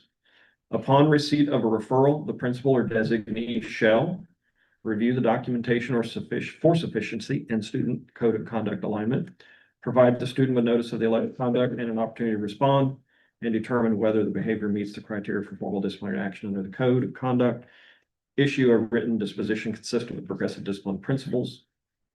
And then the last part is the prohibited use. The section may not be used to remove students solely for subjective discomfort or bypass classroom intervention requirements, or to apply discipline without documentation and due process, or to impose corrective action not authorized by the student code of conduct. So I'm going to pause there. Okay. All right, thank you for that. And I'm gonna give you, they're both the same. And it's actually very simple. So that's the para 5, and this is the ESP 4 with the same. We're really just wanting to get at where support staff and even some of our instructional folks have access to write referrals. Because as we have been, whether it's a educator at an elementary school that's working in an ESE separate class, that there's a long-term sub, and he's the most experienced in the room, he should be able to write a referral on a student when he's observing the behaviors that need a referral and when he himself is being assaulted by this child. And then there's other instances that we might have some of our folks talk about, where classroom teachers are being asked by other instructional folks to write referrals because they don't have access, like our media specialist. And so we're really looking for access to write the referral. And so both in the ESP and the para lines here, our counter is simple. We just want in those contracts for paras and our ESPs, para educators or ESPs will have the same access to the electronic referral system as teachers. What you do with referrals is on the administration side. You know, it's on your dean's side. But we should be allowing employees that are seeing things firsthand to be able to write a referral firsthand so that those things don't get lost in translation, right? We want firsthand accounts of instances, because if a para is getting the crap beat out of them, that para should be to write a referral, not have to rely on a long-term sub or the teacher to do it, right? They are the ones that experience that behavior. They are the ones that should be writing the referral, right? The same with our secretary and clerical positions. While they don't have as much direct, contact or supervision issues, if they're in the office and they see something, they should be able to write a referral for that child because they're the ones that saw the incident happen. And so that's what we were really trying to get at with this, is that all of our employees that are interacting with students should have access to write referrals and focus. Now, what you laid out is what administrators are already doing. They're looking through the student code of conduct. They're looking through progressive discipline in coordination with their deans. If they have deans on campus, they are then determining what happens with that referral. But we just want to make sure that all employees have access to write and focus. And I know that we've had discussions where they can write on a carbon copy, the old school way we used to do referrals. But then that person there's no paper trail then, because that thing could get in the trash can. It could get lost. There's no way to follow up. And then if the Division of Schools from a regional standpoint or Ms. Collins is looking, we want to be able to track those, and they may not be able to see those carbon copies for a student because that's not in the electronic form that they can pull.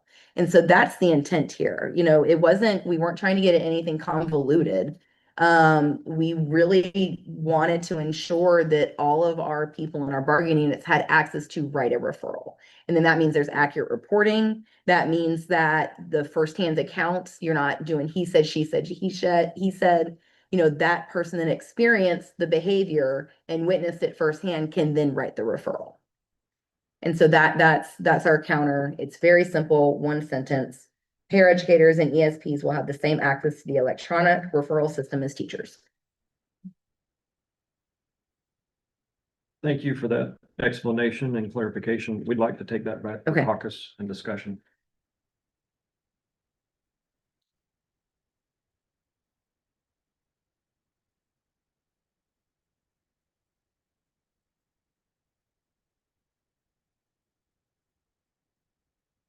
Down to my last Yep. Roman numeral in my stack. This is going to be Roman numeral, 7, which is steps back into what we just discussed, where I clearly rejected 5.28 for paras, 4.28 for ESPs. And now I want to get into, that's the same language that was also presented for 5.96, in the very last, presentation by the union we were together last time.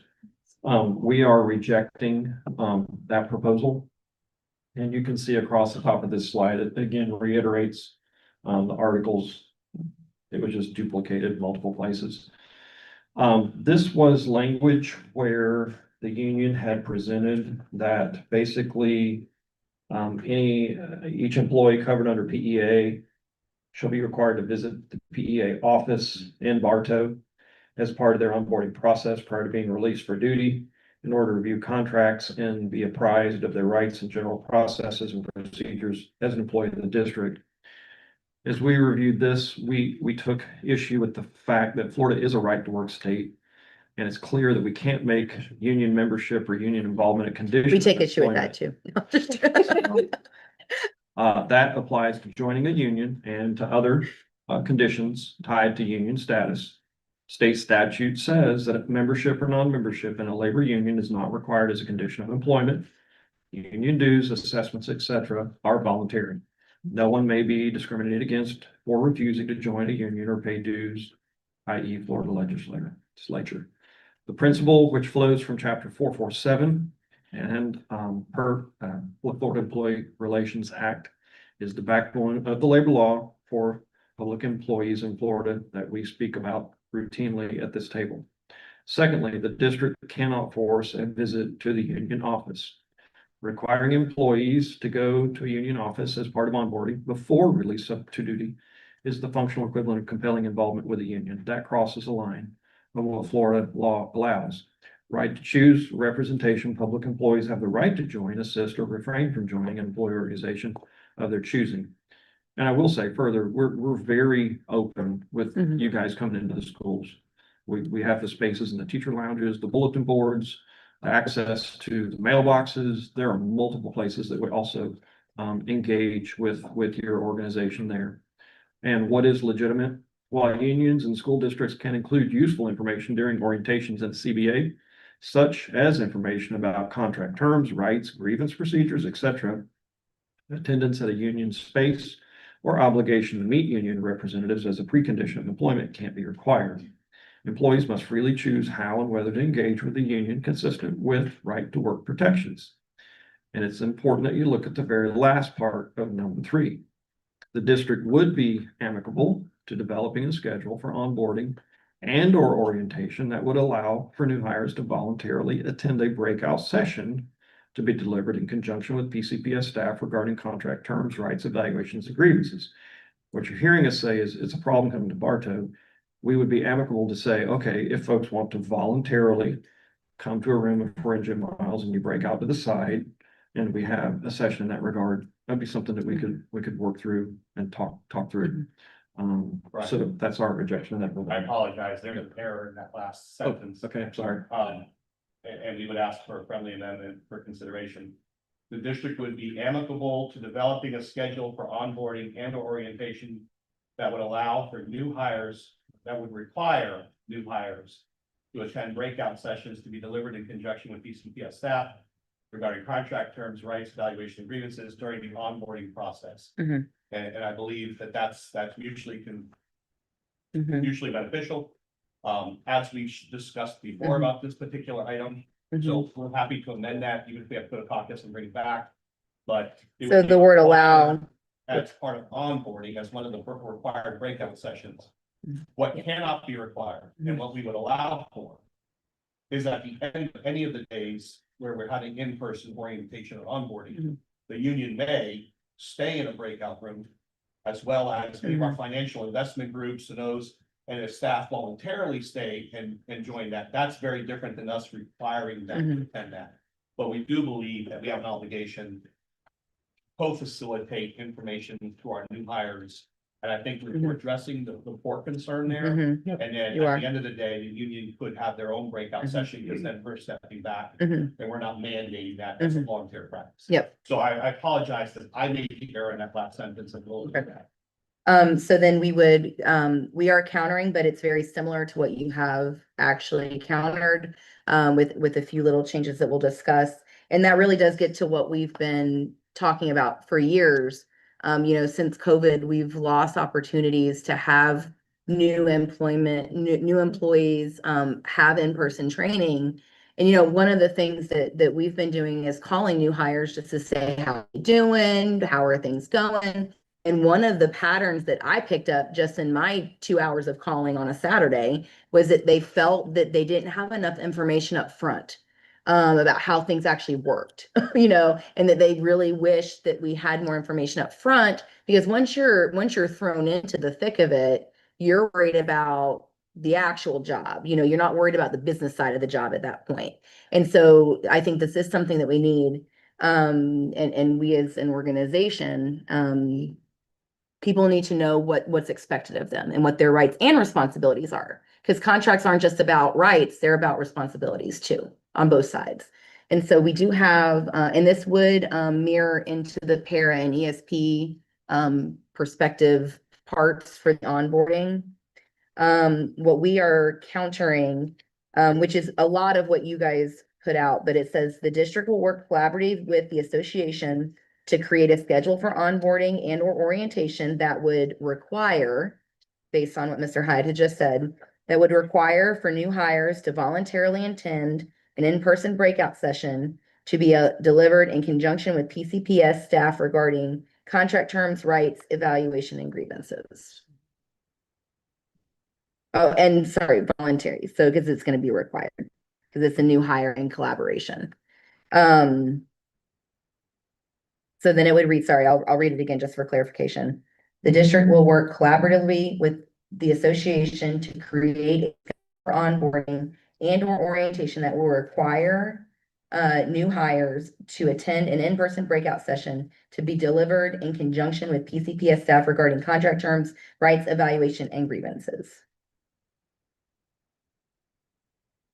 And so it essentially is what we worded things a little bit differently, but I think it's to the essence of what you had countered.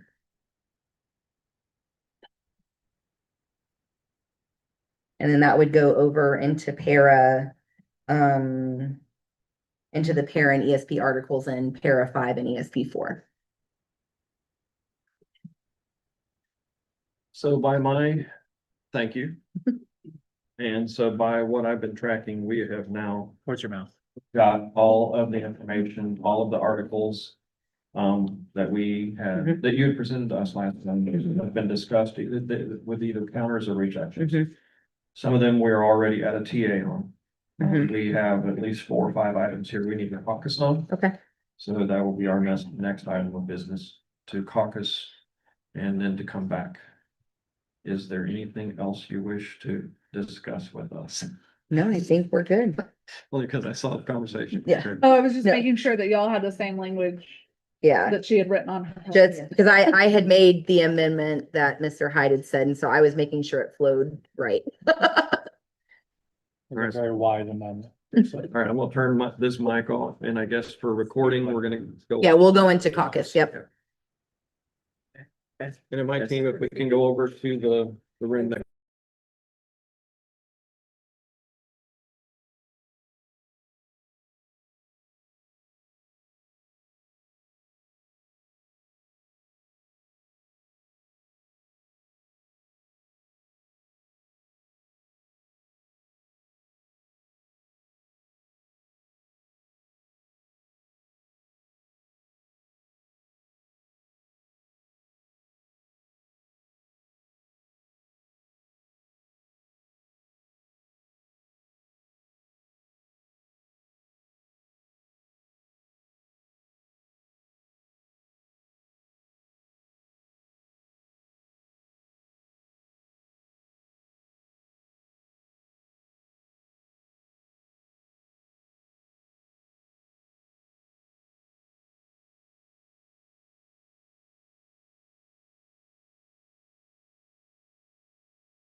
Testing. 1, 2, 3. Okay, Ms. Yocum and I were conferring as we were coming back from caucus that we are going to go through the items that we either had TA on or we have discussion from caucus. We're going to kind of reverse the agenda and go item by item and signing and tentatively agreeing and or us presenting discussion from caucus. And then it may be a noteworthy item that your team will need to go back out Okay. and come back on. I know the time is getting to what, 7 or so. It's our priority. I know we're done at 7:30, but we're here. We're stay committed to until stay it's done. until it's done. As, I think we will still have some more language discussions. Okay. So with that being said, we're here to work Yep. until We are of get the to same where we mind. want to be. So with that being said, we'll start with the salary. And Stephanie, I've been saying we needed 4 copies, but do we only need 2? I think we only need 2 clean. Okay, well, We need 2 clean for each TA. I think we've got 4, so we're gonna track 4 through. Mhm. And we'll start with the one for salary, Okay. which is just as we discussed before, we stepped out.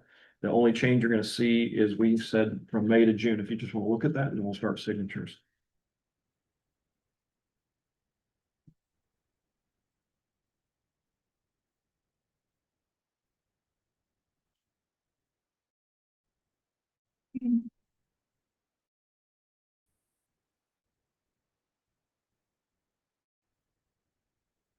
And if you agree, don't send need those 2 two. our way and 2 your way, and we'll start the We just- process. She said we only need one. We only have done 2. We don't need 4. All right, so then we will do 2. That's a lot of. So if you signatures. begin your signatures, we'll begin ours and pause for just one moment. And I've got to put this closer to my mouth, I'm sorry. I mean, when you're not saying anything that important, it's okay. But I'll try to catch you on the important things. Y'all have the big teacher.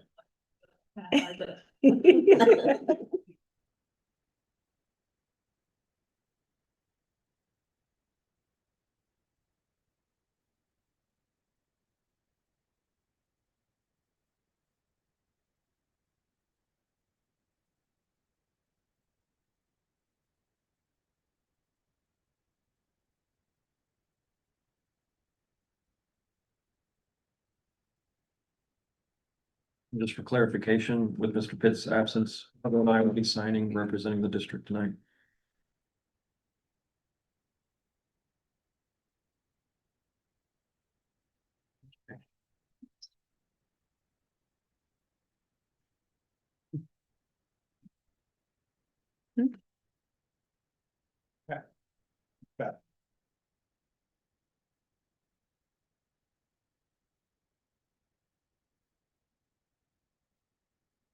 So that's the complete one that goes over there.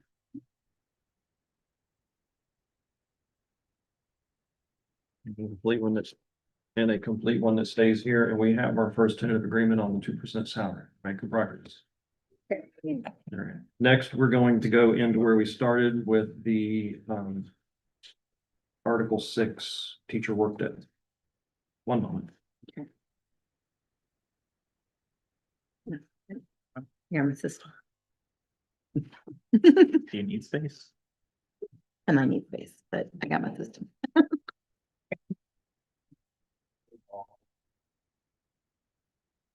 You know, this all made a lot more sense to me back there. So for 6.2, this was the language, if you're looking there in your notebook, and I don't have the presentation back up, but it was the language that was left for us to caucus on, which was the non-classroom, non-instructional language. Mhm. Our counter is to reject that language. We want to reject the language with these caveats, with these discussions. We feel like we can come to the table through our labor management committees that's already outlined in Article 6.72. This speaks to safety, maintenance, and non-instructional duties. There's a committee. We know that we are ready to also have those discussions of having more meaningful conversations and more utilization through those committees, because we all leaned into the value that they provide early on. And so one of the discussions is let's lean into that committee to get the work done with concerns with respect to duty. That's that. And the second piece would be, this is a discussion that we can continue further, open book at a later time, because we know we're going to be back at the table at a later time as well. And it might be at that point in time, we could even talk about a committee, a breakout committee like we did with calendar or otherwise, or other things to try to continue this conversation at a later time. So I do have a few questions, and they'll probably be for Ms. Collins, on her side of the house. And maybe even Ms. Kendrick, on the HR side. So right now, currently with the, committees listed in Article 6, the ones that are required, we have been pushing our stewards to ensure that those committees are set up, but we also don't have a mechanism for reporting, unless we individually ask each school to report to us each year if the committee's even met. And so what we are concerned about is that a lot of duty schedules, or they start being talked about and finalized in the spring semester, ahead of and preparing for next year. And if those conversations are happening in the summer, which we know that it continues because your administration is still working while our folks are not working, then though, if there are any changes, or let's say that they don't meet in the spring to solidify a student supervision or non-instructional duty schedule, then then that administration team has completely cut out the committee. And so I guess while anything in the contract is grievable, what is, for your regionals, what is the reporting mechanism so your regionals know that with fidelity that these committees were actually established and people had input? Because anybody can be on the non-instructional duty committee. Yeah, and we talked a little bit about this, so the committees are there, but I'll be honest with you, you and I have worked through this. I don't know it's an issue till it's an issue. And so I think in good faith, we will have to change some of our monitoring processes and, for an assurance that this is happening during pre-planning and it's being done with fidelity and good faith. And I will tell you that's a place that we can get better. I'm not gonna say principals can get better. I'm gonna say the regional and DS team can get better in supporting the spirit of the. We did embed it in principals. We did embed that in principals training this year as well, We did. in an effort to try to continue to lean into this. So I think you're hearing us just say, Yes, during our pre-planning, which happens in July, I asked, Mr. Warren, put that into part of his rotation, but I hear you. Well, and I guess from our perspective, July may be too late, because if they've already talked about master schedules, and a lot of master schedules are for the most part solidified, we know that there are some changes that happen over the summer and things like that and adjusting, but for the most part, things are settled, in the spring semester as they're preparing. And so we feel that it could cut out the people that would give the input, and then you start having management make unilateral decisions because they just are the ones there. And then it's not ever brought back either, and I know our contract doesn't, right now, maybe that's something we do need to address for a vote or something, to where the staff has buy-in and feedback into what the non-instructional duty schedule looks like. And that's the spirit of the committee, Yeah, right? So. but that's not happening by and large. I agree. And I think that's something that we could work on to figure out how can we get there. Because I think there's always room. Well, first of all, the master schedule's not really solidified until much later.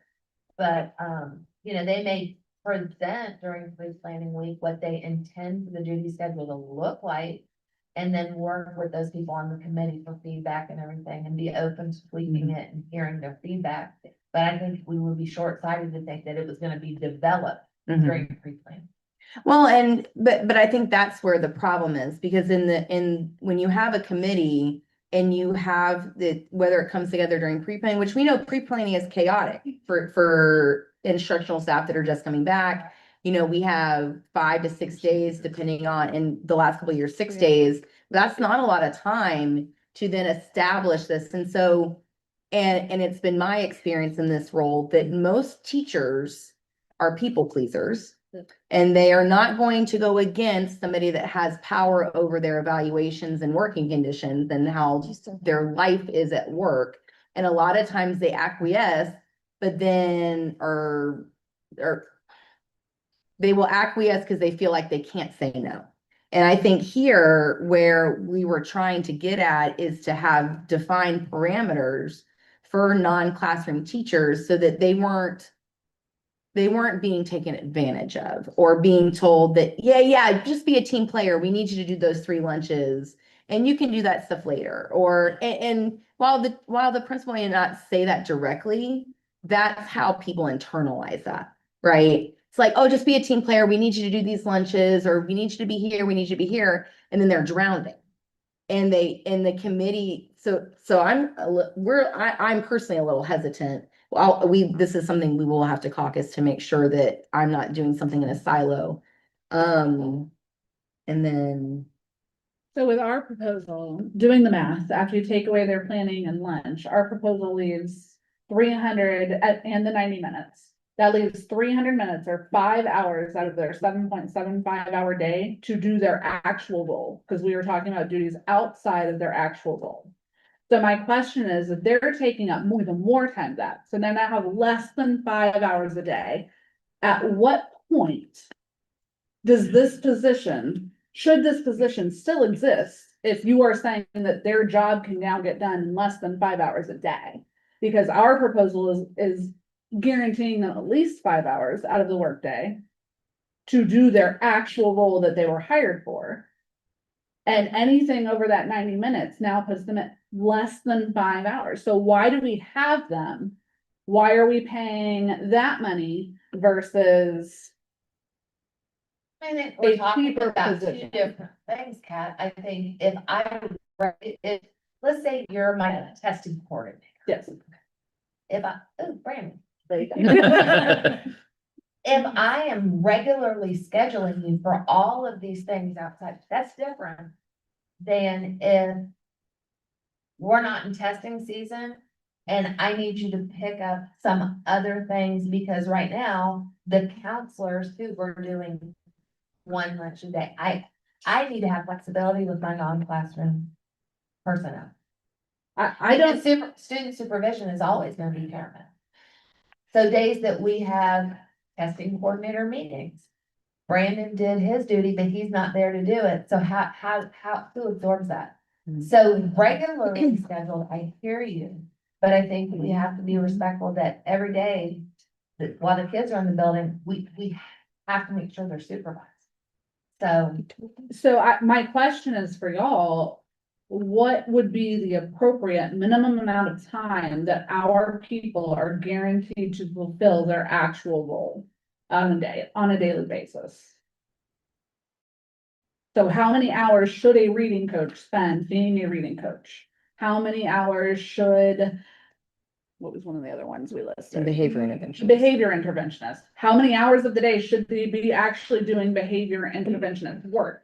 Because our proposal goes to, we're trying to guarantee them 5 hours, because what we hear from our members is that this is the role I've been hired to do. These are the expectations for this role, but I'm being pulled so much, I can't fulfill the duties of my role. But y'all don't say, you don't have to do this because you covered 3 lunches for us today. It's still expected to get done. And in that essence, they are being voluntold and pushed to work outside of their contracted day in order to fulfill the responsibilities of their role, which are so important that we created a job description and a lane for them to be in this role. So that's my question to y'all, is how many hours a day is reasonable for these specialized non-classroom roles when we are facing teacher shortages?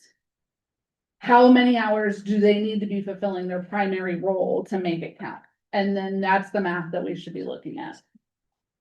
I mean, I can't answer that. I don't know that that's a fair question for you to ask. Yeah. All right, well, we'll definitely have to caucus on that part. And then, so I'm assuming the in-service part of that is okay? Yeah. Okay.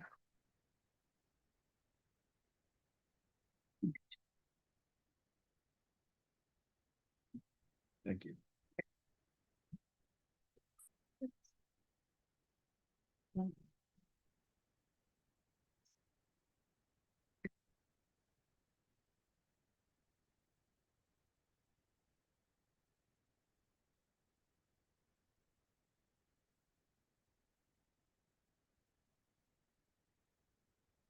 Okay. The next one was Roman numeral 2, which was the discussion over the teacher 4, para 4, ESP 4, the supervisor feedback twice annually. Yes. And I think we had a lot of good dialogue before we went out to caucus about the minimums and the purposes and how that's going to be used. And it was our feeling that, you know, we had talked about so much on the record with the intent and the practice that we felt like the language with what we had on the record through conversation, that the language was okay as is, and we were ready to TA as it stands. Do you have your copy? We're gonna have to try to make sure we have two copies between the two of us. That's what I was trying to do, Yes. involve conversations. I have one here that's got a Roman numeral 2 on it, but We should have. Because I printed one for me, but I printed 10 for management. What's the number? It is It's, teacher 4, this one right here. teacher rights and responsibilities. I scribbled. Because I have mine, and mine, I think mine's a clean. Maybe Jaden's got one in there.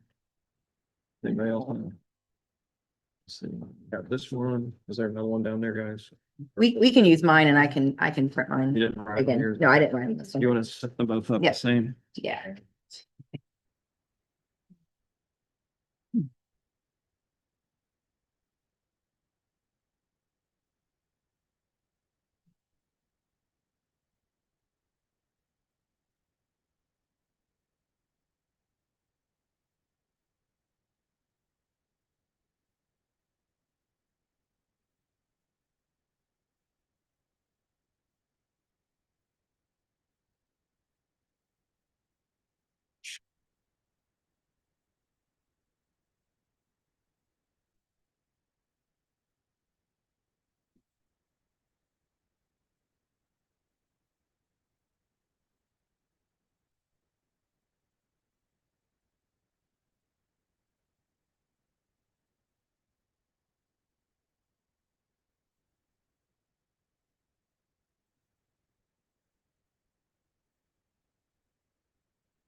I was like, the last one was a single pager. Aren't you glad we took out a lot of this?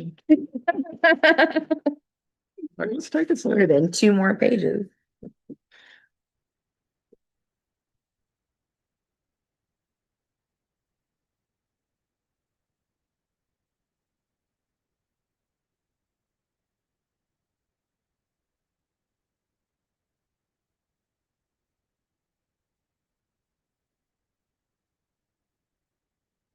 I don't think you were part of the team when we all had to sign.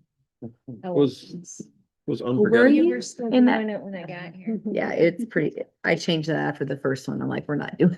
it. We would get lost. Where is it? Yeah, it would be an hour. I do recall.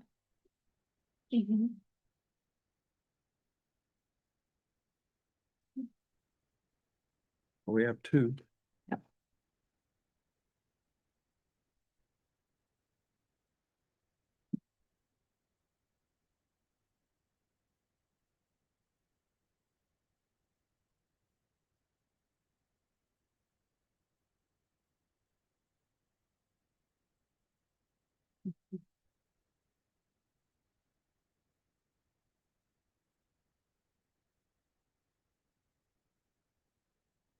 And so, because we're gonna have to get into a room next week and do salary grids with the 2% and everything too.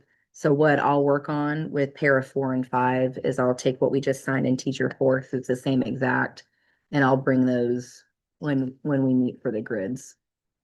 So that we have a copy for both.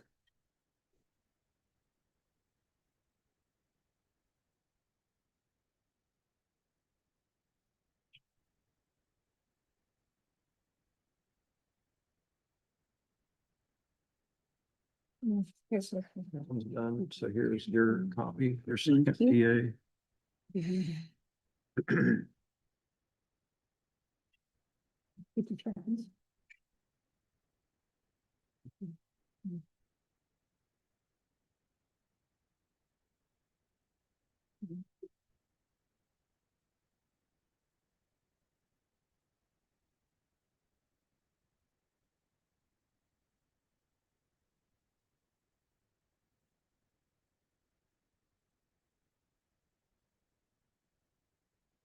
Here's on a second. Yeah. The next article we'll go to by the order where we were before was Roman numeral 3 P, that was the proposal regarding, I'm sorry. The We withdrew Article that. 15, Yep. the 8-day count, which we were trying to caucus over the language that you presented that went Mhm. beyond fifth student contact day or on student contact day immediately before or upon return from Thanksgiving, winter, or spring break. We have agreement on the language except for or on student contact day immediately before, after Thanksgiving, winter, spring break. We did a lot of discussion behind the scenes with respect to how many of, how hard it is to get all of the reviews done. We just need that time to do the walkthroughs. We did the math. That's 6 days that we're losing. And it's a lot when you have a larger staff or Mhm. otherwise. Well, and we had thought about that as we were talking through this, and I know that, we have some things to bring, to TIAC in the spring semester. We didn't need to meet in the fall semester because there was nothing on either side's agenda. But I know that this is something that we've actually had, heard from management too, at least at the principal level, that it is really hard with the way we have the language set up into quarters. You know, that we have minimum per quarter, that maybe it is, something we need to look at to move to semester. So there's so many in a semester to give more flexibility. And with this, because we're pretty much, we only have evaluations that can be recorded in this 9 weeks. Because evaluations are not recorded in the fourth 9 weeks. And so right now, if we were to sign this today, then the only data that would really impact, for this quarter would be that Friday before spring break, which is the last quarter, and that would give TIAC time to adjust, because we do think that it's time to adjust and make the semester a little bit more flexible, and talk through that. And maybe that's something that we talk through with TIAC if the spirit of the language, if you guys are more concerned, if you guys are okay with the spirit of the language versus logistics, understand the logistics. But we do have some time to work through the logistics in the second semester with the TIAC committee. I guess I can speak for myself and be pretty clear. I'm comfortable with the language. I'm comfortable with the fifth student contact date and take out anything immediately or following Thanksgiving, winter, spring. I know we've got open book. I heard what you just said. We would, we'd be ready to lean in and do more research and engage TIAC and otherwise. I'm concerned that leaving that language in there leaves a lot of exposure for those 6 days to remain. Because what if we can't get agreement? What if we can't get it done? What if it actually isn't feasible and doesn't work? So I'm Okay. hesitant Okay. to agree on that. Well, so since really it would only be 1 day, that if we were to have this, once it's ratified, it would just be the 1 day this quarter. We can, bring this to TIAC. I do like your idea of Okay. bringing the idea to TIAC because that's what the language already says TIAC does. Mhm. Let's get all of the experts in the room that can speak to that and then hash it out Yeah. into the details from there.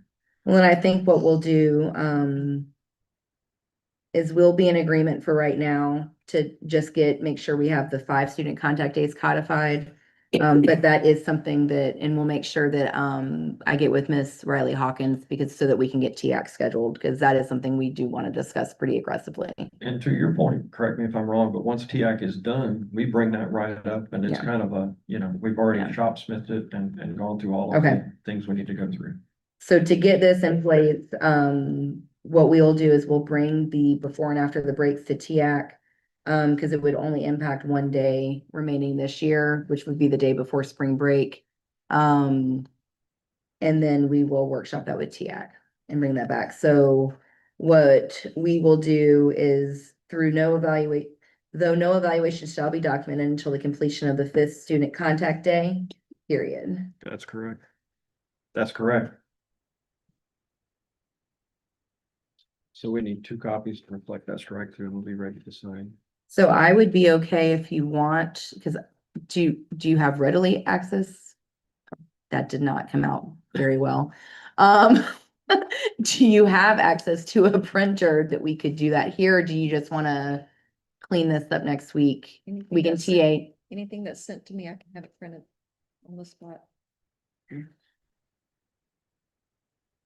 I guess what I'm saying is to shorten this up, if we were to initial next to the strike through, how I have it here, Brian. Yeah. I'm just saying. And then next week, when we have to go over the grids for 2%, we can just don't- make sure it's cleaned up. I don't have any aversion to that because this is exactly what we're agreeing to. It's on the record. Yes. Okay, all right. Then we'll do that just so we don't have to wait for a And I'd printer. really like to go ahead and put it in the bank. Okay, tonight, let's even do though that. we're striking through it and it's not perfectly Okay. pretty. That's fine. It's substantive to what we agreed Yep. to.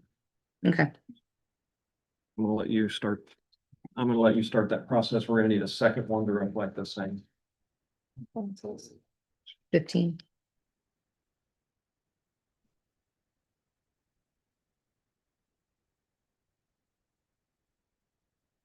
You have a teacher at 15.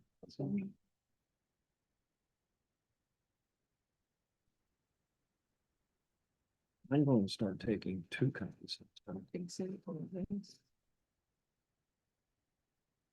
I write all in. See.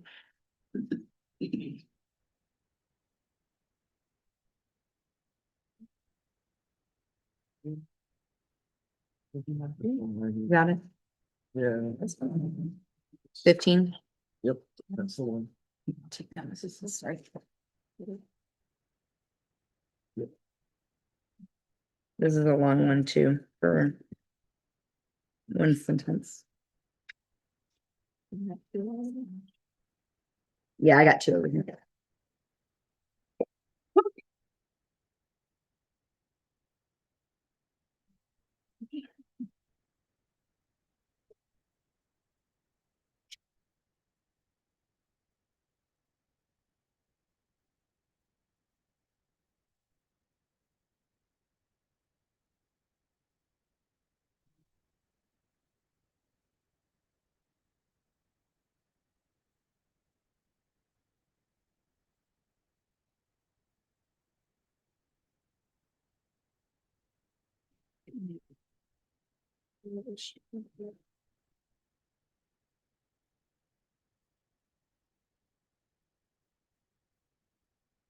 Brian, when you guys get it.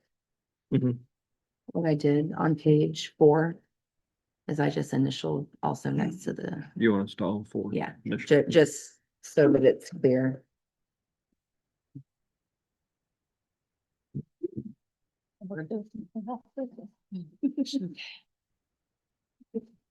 There we go. Are we charging now? Yes, we're officially charging.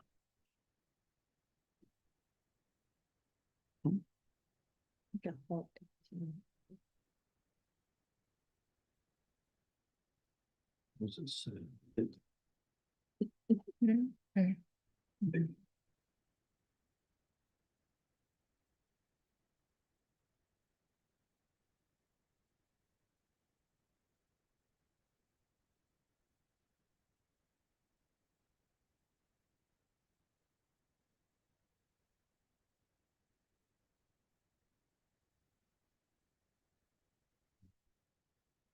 Yeah, looking ahead. Mhm. We need a portable printer.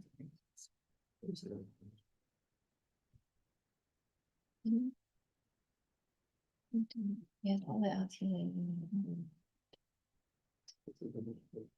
For these types of things. A portable printer.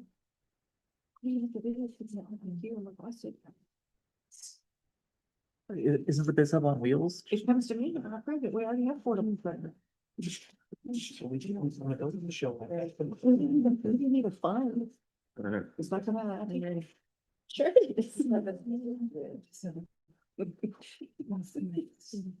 It could come out of that fund if you do. Take that in charge.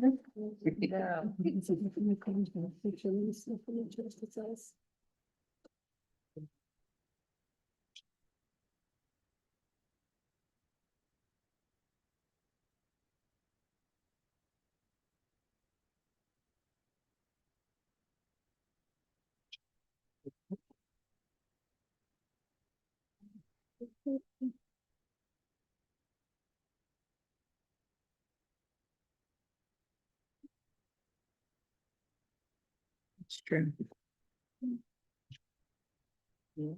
They do us good efficiency. You're so good.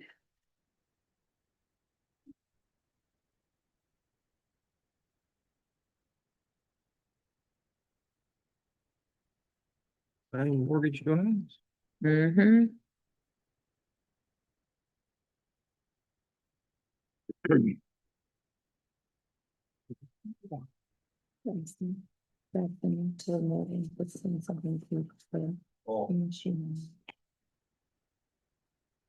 It's better for something.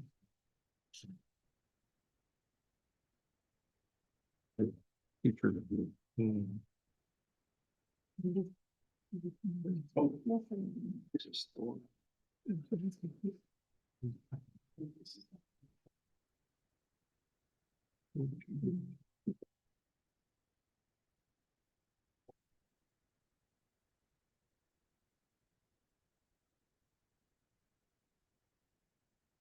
Yeah, yeah. This one. Hmm. No. No, we didn't sign it. It's in the last time. But we had agreement on it. 14. Yeah, yeah. Is this one ready? Yeah. Okay, this is the one, this is 14 where we're going. It's That's 15. This is 15. Got it. You have 15? I'll take ours.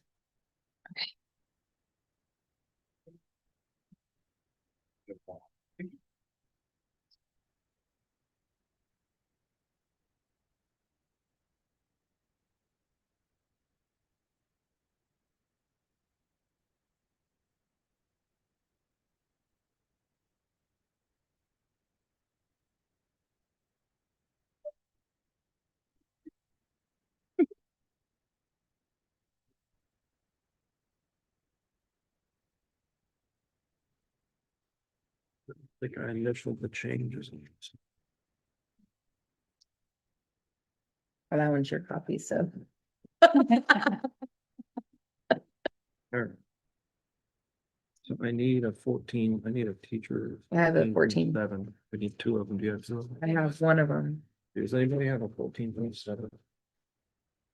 Teacher 14. 14. There was features 13. Teacher 14, right of us. And that's gonna be para 8 and ESP 8 too. That's right. That's yours, your counter. Oh, I don't. I may have, I printed a copy out for me, but I only have the one. I may have this one right here.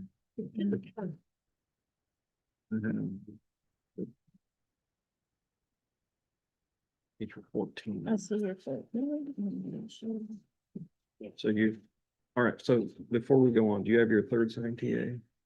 And do you have your third one? We have 3. I think Heather's finishing up. Heather's finishing up, okay. And so you have a 14 over there. I have a here. teacher 14, a para 8, and an ESP 8, because I printed out a copy for me. Perfect. Yeah.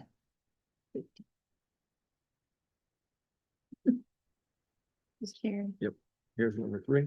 All right, so now let's do 14. Yeah, so we have teacher 14, ESP and para 8 are the same language. And it's the right of assignment. I just need clean copies. Mine are scribbled all over here, so. Do you want me to, I have it like, it pretty readily available if I email it to you if you want to print. Yeah. An extra copy. All right, so I'll go ahead and start Start that. yours, yeah. I printed out your counters, so. Huh? Let's go. I'm gonna So start that- wearing my hearing aids. That one will get that done. All right, so Stephanie, you're doing 14, 7, 8, 2, and 8, 6. Yeah, I'm doing teacher 14, ESP and para 8, which is the right of assignment. Sorry. With your renumeraling, what did you? That call it? was Right, 5A, 5A, 5B, 5B, 5C. we're right here. Okay. I had to make Right. sure. I just wanna make sure. did. Yeah, I'm trying to track it so we don't lose anything. Yeah. Great. There's language for them. We accepted your Yeah, counter. so if you have that, All right. that's good. Yeah. So Brian, if we want to, I think if you guys start one and we start one, it'll go a little bit faster. So this. So if you want to start your counter to This is teacher PA. 14, para and ESP 8, we'll start ours over here. 2. See? Right, so I don't want to duplicate. You're doing an 8. I'm doing teacher 14, ESP 8 and para 8. And if you guys do one of each, then we'll swap. Right, so I need, Let's see. I need a parent, I need a 5C, and I need a 5A. You got it. That helped keep my head I straight. Well, no, I also had to like change the way you Roman enrolled them because I was like, that's like Need a 200 and 5A. something, not 5, 1. Do we need to count Roman numerals? No, you need ESP. to. Where's these number? Okay, I'm like, I got us on Roman numerals. All my So skills. Stephanie, it's tentative agreement, the date we sign it, and then we initial. Tentative agreement date, you Sure. fully sign the first page and then we can initial. Anything 94. after that. 94. And then I do write TA and the date on each page so that that's continuous. 600.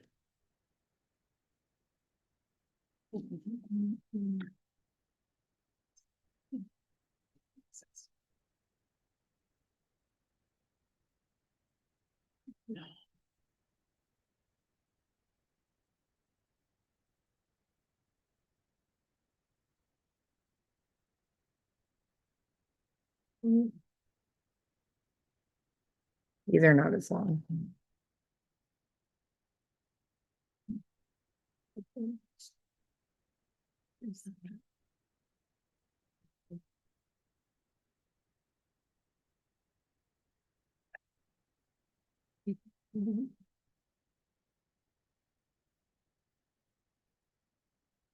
Thanks. Yeah, thank you.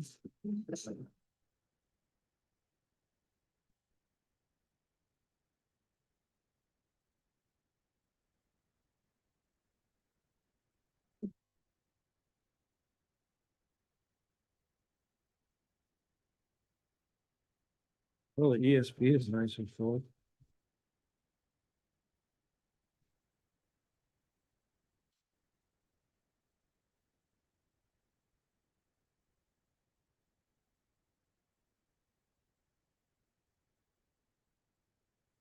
Maybe just done for us. Yes. Yeah. Which one? Perfect. This is one of each as well, right? Yeah, Thanks for set. yeah, they have their own, we have one and they have one.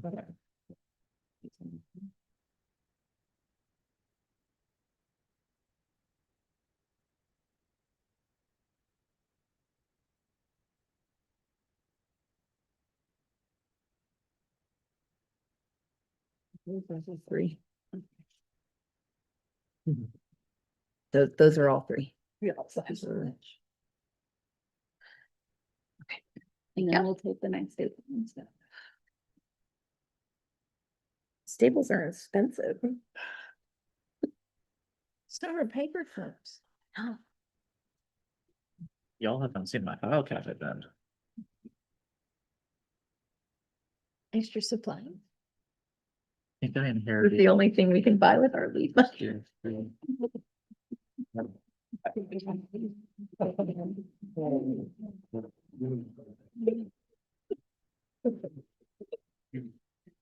Pretty much. I mean, we still have another 17 days to buy stuff. Can you really find that decision? I think when I inherited my classroom, there was at least 5,000 staples in the cabinet. I'm just like, well, I'm never ordering staples again. That becomes a new currency. Right. I've used it. I've paid people off in staples. This is me and you going across to them. You think you're gonna go through all these? Go through 10,000 staples. Okay, and then you teach AP and all of a sudden you are going through 10,000 staples. Oh, okay. Oh, thank you, thank you. Paper clip copies. Okay. We'll stay. Oh, yeah. focused, stay Thank you. I don't want to miss job descriptions to see if we have any out there that we need to talk about. But we could probably do that later.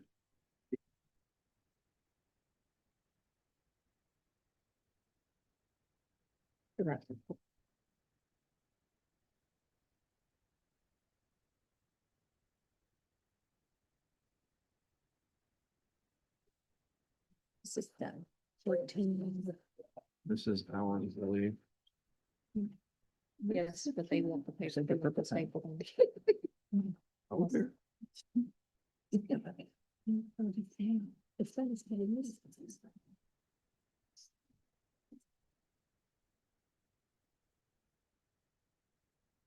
We're getting closer. That's another one. Okay, so we've got. Sorry, Jane. There are eight. Okay, and then we got the teacher. Either or. Here are those.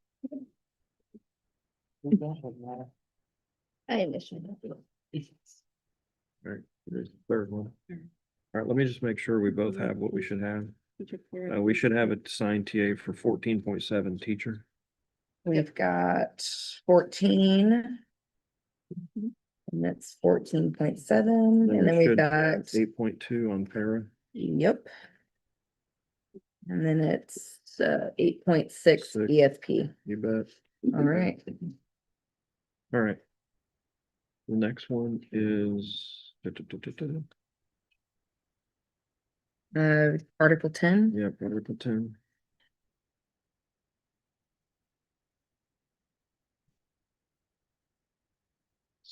Yeah, this was the one where we just needed to make sure we had noted the 6 to 7. Yes. All right. Damn it. So we have two. You did. That's on the record. Brandon did it. That's on the record. We heard it. Those are just extras. This is going to the record that this was 6-7 bargaining. Really? 6 to 7. We've already done. See? There it is again. 6 to 7. All right. Brandon. Tentative. Stephanie, do you want to start? this Okay, so we, Over okay, there. Yep. This is Article 10. Do you have one? yep. All right, so that's an extra. So you're signing ours. You're signing ours? Yeah. Okay, perfect, okay. The one where it Yep. changed 6 to 7. Did you? He mark does not for the know what he's sixth and doing. seventh? Yeah, I did. He does not know what he's doing with that 6-7. And we need to initial the 6 to 7. Yes, please. Is it us to start watching bargaining sessions? It's intentional. He's doing this on purpose. It's hilarious. We can. Do short.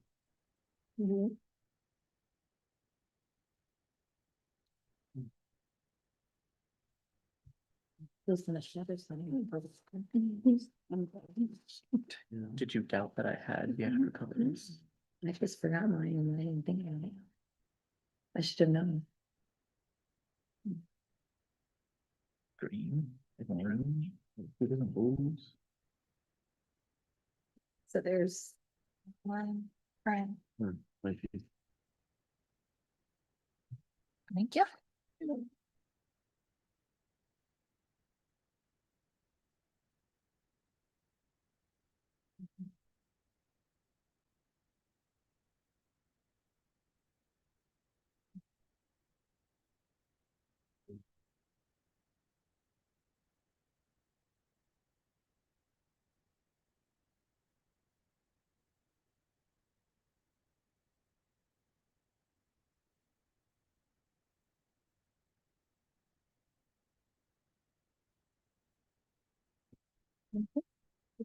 So we both, So we'll Yeah. keep this one. yep, we both should have a teacher 10. Yep. Teacher Right. 10. Next one we're gonna talk about actually is We got para we can 5, do ESP para 4 and para teacher 5. Mhm. Give me just one. you said parafive? We have para 5, ESP 4 and teacher 5.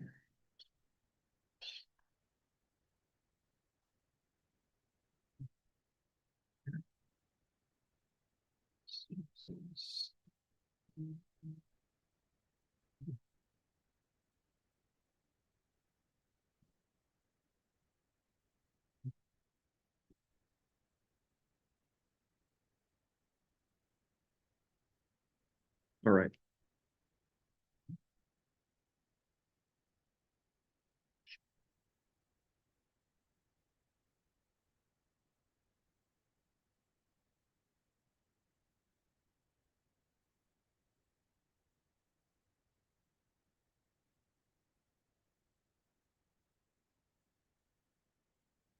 So for this one, the basic, your language that you proposed over was the electronic referral Mhm. process for ESP and paras. I was looking for my notes that I had made, but basically where we were on this one was, a rejection on the electronic referral. The discussion that we had wasn't just a cold rejection or a hard rejection. It's the fact that we want to discuss the fact that we have parity amongst groups of employees. Bus drivers, they use paper referral process currently. We feel like that's similar and relatable to paras ESPs. Furthermore, we felt like that brought about parity. And then there is the other implication of just, the electronic process and the access and all of those pieces like that. The other discussion was having folks offer a referral on a student for student behavior when there's no formal, training with respect to classroom management or skills or otherwise like a teacher would have. Where the teacher has that training to recognize, establish protocols in the classroom and then address behaviors. That's different than where a secretary or a para would be as well. So we felt like for those reasons, the paper referral process was adequate, and equatable to what we do with other groups of employees outside of PEA as well. We'll have to caucus on that one. Into the mic. Thank you. We'll have to caucus on that one. So, but for question, with when bus drivers have to write a bus referral, do they have access in Focus or do they solely do it on paper? Do they generally have? My understanding is it's on paper. Is that right, team? So it's on the NCR. So they get a copy, so. They don't have access at all to They do Focus. not have access to. But they don't have a device necessarily allows them access. The Reaxia now precludes that, but they do get the NCR form. So to the point made earlier, I think part of the story or the narrative, the concern was if they turn it in, it could just get tossed in the trash. However, they get a copy of it. So it's not something that just disappears. There's a record of them having submitted that. And we would have to talk through that. The other significant concern, which requires additional conversation, is where we're gonna find all the time to train everyone. Because these are not individuals who are trained in a student code of conduct. nor are they trained in student discipline or student behaviors or how de-escalation strategies, and then how to enter that information. So there's a considerable amount of issue. That's why I think that Warren said it the best. This is not just a cold rejection, it's the reality, much like the 30-minute lunch period conversation. We may need time to work through that as a committee or however we see fit before we can reach that final agreement, because there's a lot to this. And Ms. Pascal pointed out a lot of the training concerns Mhm, and needs that we would have and where to find that time mhm, to be able to train those individuals. mhm. So just things for you guys to Yeah. consider as you thoughts. Well, and I will put it out in the room too, with early dismissal days, it's very specific that it's teacher self-directed time, but management has the right to pull support staff trainings during those early dismissal days. Kind of similarly to what you're doing with SAP training that they weren't on the clock for on a couple Tuesdays ago. Logistically, since paras and ESPs do have readily, I can't even say that word today. They, especially our ESPs, have access to computers, and our paras do have access sometimes in hubs. On the programming side, could they have access? Is that possible with training? Unlike bus drivers aren't issued devices. It would require reprogramming. So part of the way it would require reprogramming. Part of how Focus is set up is that there's a specific sort of steps that they go through. Mhm. And then when that referral is entered on the back end, there are then specific steps. So we would have to reprogram that because those steps go directly into reporting. Okay. And they are coded. If you do this, you have to know the coding in order to get it the right way for then the referral and then the dean to do it. All that would have to be reviewed, because then that goes into reports that then are submitted throughout various avenues. So all that needs to be evaluated and reviewed. Okay. Additionally, I understand we could train paras during those Fridays, but we need to be strategic about that. And we need to talk about who is going to do that training. And we need to make sure all of those pieces are set up correctly. Again, to Mr. Hyde's point, I think it's worth a conversation. But I cannot commit any staff to pull that off for this fall, because all that staff is working on the SAP upgrade right now. Thank you. And just one more question. When we have long-term Kelly subs and that they do have access to write referrals because they have access and Focus, how does Kelly train them, or how does the district train them to put in referrals? There's a behavior management training that Kelly does that we do give input on. And then they're able to participate in trainings at their school, but Kelly does have a behavior management segment in their training before they're ever eligible for work with us. Okay. Additionally, Kelly long-term subs also have access to get in there, do IIQ, things of that nature. So that's the other thing to think about.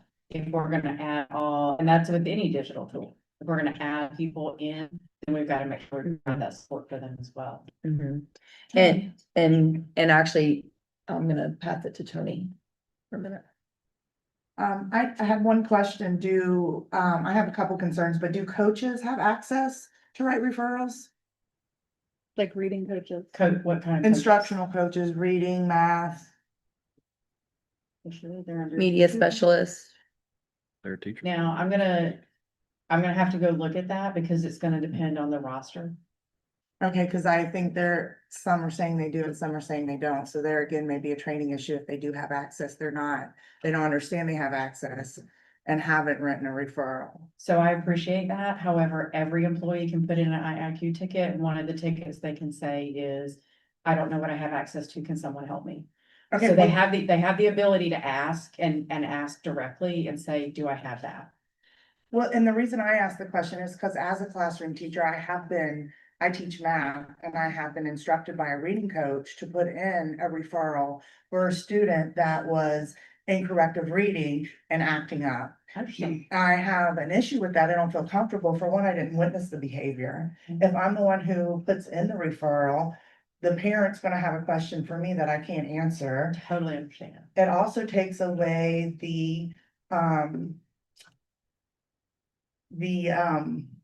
I can't think of the word, my words aren't wording today, like the authority of the person in the room. Totally understand. If I'm writing the referral, it doesn't mean anything for the parent or the coach or whoever is pulling these kids in small group, who is with these kids unsupervised. So we trust them to teach and grow these students and learn these students without direct supervision, but yet they can't get into focus to write a referral for a behavior they've witnessed and knows that it's appropriate for a referral. I think we share the same concern. And so what I'm saying is I'm empowering you that every employee has the ability to go into IIQ and put in a ticket. And we just did all this training and IIQ is included. They also have a network manager. So if anyone says to you in your building, I don't think I have access, that network manager can help you determine that. Okay, well, and the other part of And, that. and you can put an IQ ticket because your point is you're saying they're telling you they don't have access to something, not sure of training. I'm just including, and the more we get that, we look at those tickets. So if we start to get all these tickets from instructional coaches and we know this is a problem, that's going to drive, we need to do some training. Well, the other part of that is the reason the coach is asking me, the math teacher, to do a referral for something that happened in corrective reading is because they didn't supervise the student, the para who they talked to, because I don't have access to that para, then tells the reading coach and the reading coach then comes and tells me. Yeah. And another part of that is I'm not anybody's secretary. That takes away time from my job, and referrals are supposed to be done in a timely manner. And if my planning period's already gone, that means I have to stop instruction to input a referral.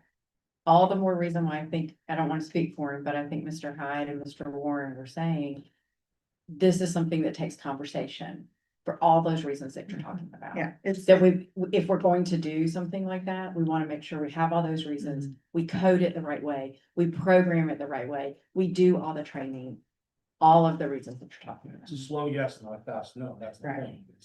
There are so many scenarios.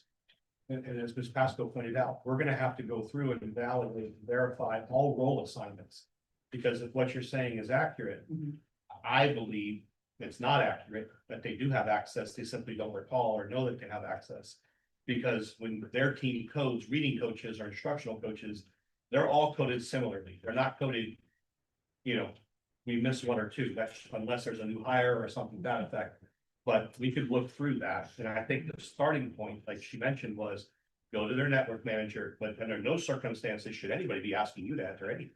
it is a system. They need to go to their administrator, they need to go to somebody else more appropriate, it's not you, because to your point, you're not a witness to it, and if you're entering it, now you are the party who's responsible.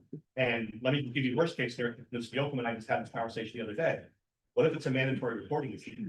Now you've assumed responsibility to report something you know nothing about, and the person who is the initial person who directly observed the behavior should be the mandatory reporter, and legally would be held accountable in that situation. So I think again, we're not saying no, we're simply saying, help us get to the yes by talking through all of this and making sure that when we do it well. Right? And that we can focus on the training, we can focus, we're just bringing to the table the concerns, and we're spending the time to explain those because we don't want it to be perceived as no, hard no, we're not doing this. It's just a matter of how do we do it? How do we do it effectively? Okay, when I am speaking for myself, that I have firsthand account that this is happening, but it's not just a me issue, it's a systemic problem. Sure. I hear multiple people complaining about the same time, and it is, for all the reasons you just said, that's why teachers are very hesitant. I do not want to put a referral in for something I didn't witness. But to be clear, other than tonight's bargaining or when this was initially submitted, never heard this before. Mm. So while you may be hearing it, it's never risen to our level. And I've been here 5 years now. So at the end of the day, we're trying to be amicable and collaborative on this one. We're just not willing to give you a straight yes with all these unknowns because that's what creates chaos. And that's when we end up grievances and frustrated staff, and that's just not our interest. I mean, if you're interested, I can forward you emails when I've been requested this year. Absolutely. Please. And so the other part, so we, with the student referrals, so the other part would be the onboarding, and then I gotta have a quick conversation with my team. Okay, can I give you the onboarding discussion? Yes. Because we did go back and discuss that, and I think what I'm gonna do is basically hand this over, it's handwritten. And then you can follow along. It's your language, Mhm. And we made some changes into some additions. So if you have your copy, I'll just read along Yep. and I'll hand you my handwritten notes. Okay, Um, everything you said when we were in here before, the Mhm. allow is changed to required okay. and. And we 4 removed would be volunteer. taken out because it doesn't sound right now, right? So it would read as follows. I'll begin at the beginning. The district will work collaboratively with the association to create a schedule for onboarding and or orientation that would require new hires to attend an in-person breakout session to be delivered in conjunction with PCPS and PEA. Actually, we could use the word association there if you want. Okay, so with PCPS and the associate, PEA, yeah, staff regarding contract terms, rights, evaluations, and grievances. And then we add this in there. This training must be completed within 75 calendar days, exclusive of holidays and summer breaks, or be in jeopardy of disciplinary action up to and including termination.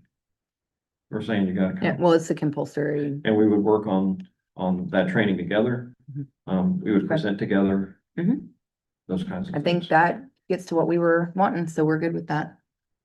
So so that gets to what we were looking for. We're okay with the addition. If you're okay, I will handwrite what you wrote into mine and then we'll sign it The only thing for I that would part, bring- but we gotta do the referral I'd thing. like to bring forward on this topic, Mhm. this will require some additional dialogue Mhm. for employees that are hired outside of the summer traditional hiring period. By establishing that expected period of time in which they need to conclude that training, and we just want to make sure we sit down Yep. with the association. And we're all on the same Yep. page as far as Mhm. expectations and what time we can mandate that to take place. Yep. All right, so give me a minute and I'll handwrite Yep, do what you wrote. We'll TA that one before you go to caucus. Well, because it's in other things, so we're good with the onboarding language, but let me have a conversation about, because the referral language is also in the same article. Yeah, I'm right. So so That's we're fine. I good with the understand. onboarding, but Okay, we gotta have a conversation about 2 pieces. I understand. So I'm gonna handwrite this real quick though, before we.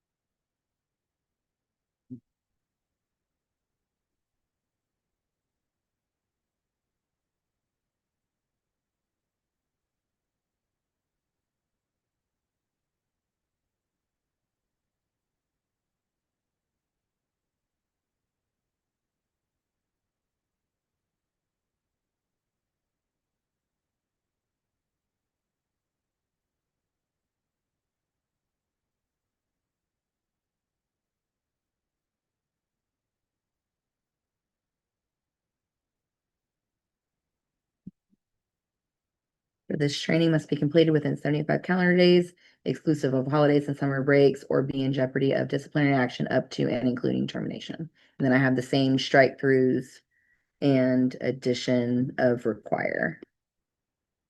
Okay, so if you'll just give us a few minutes, we'll actually, if it's easier for you, we can just step out real quick and then we can come back. That'd be great. Okay.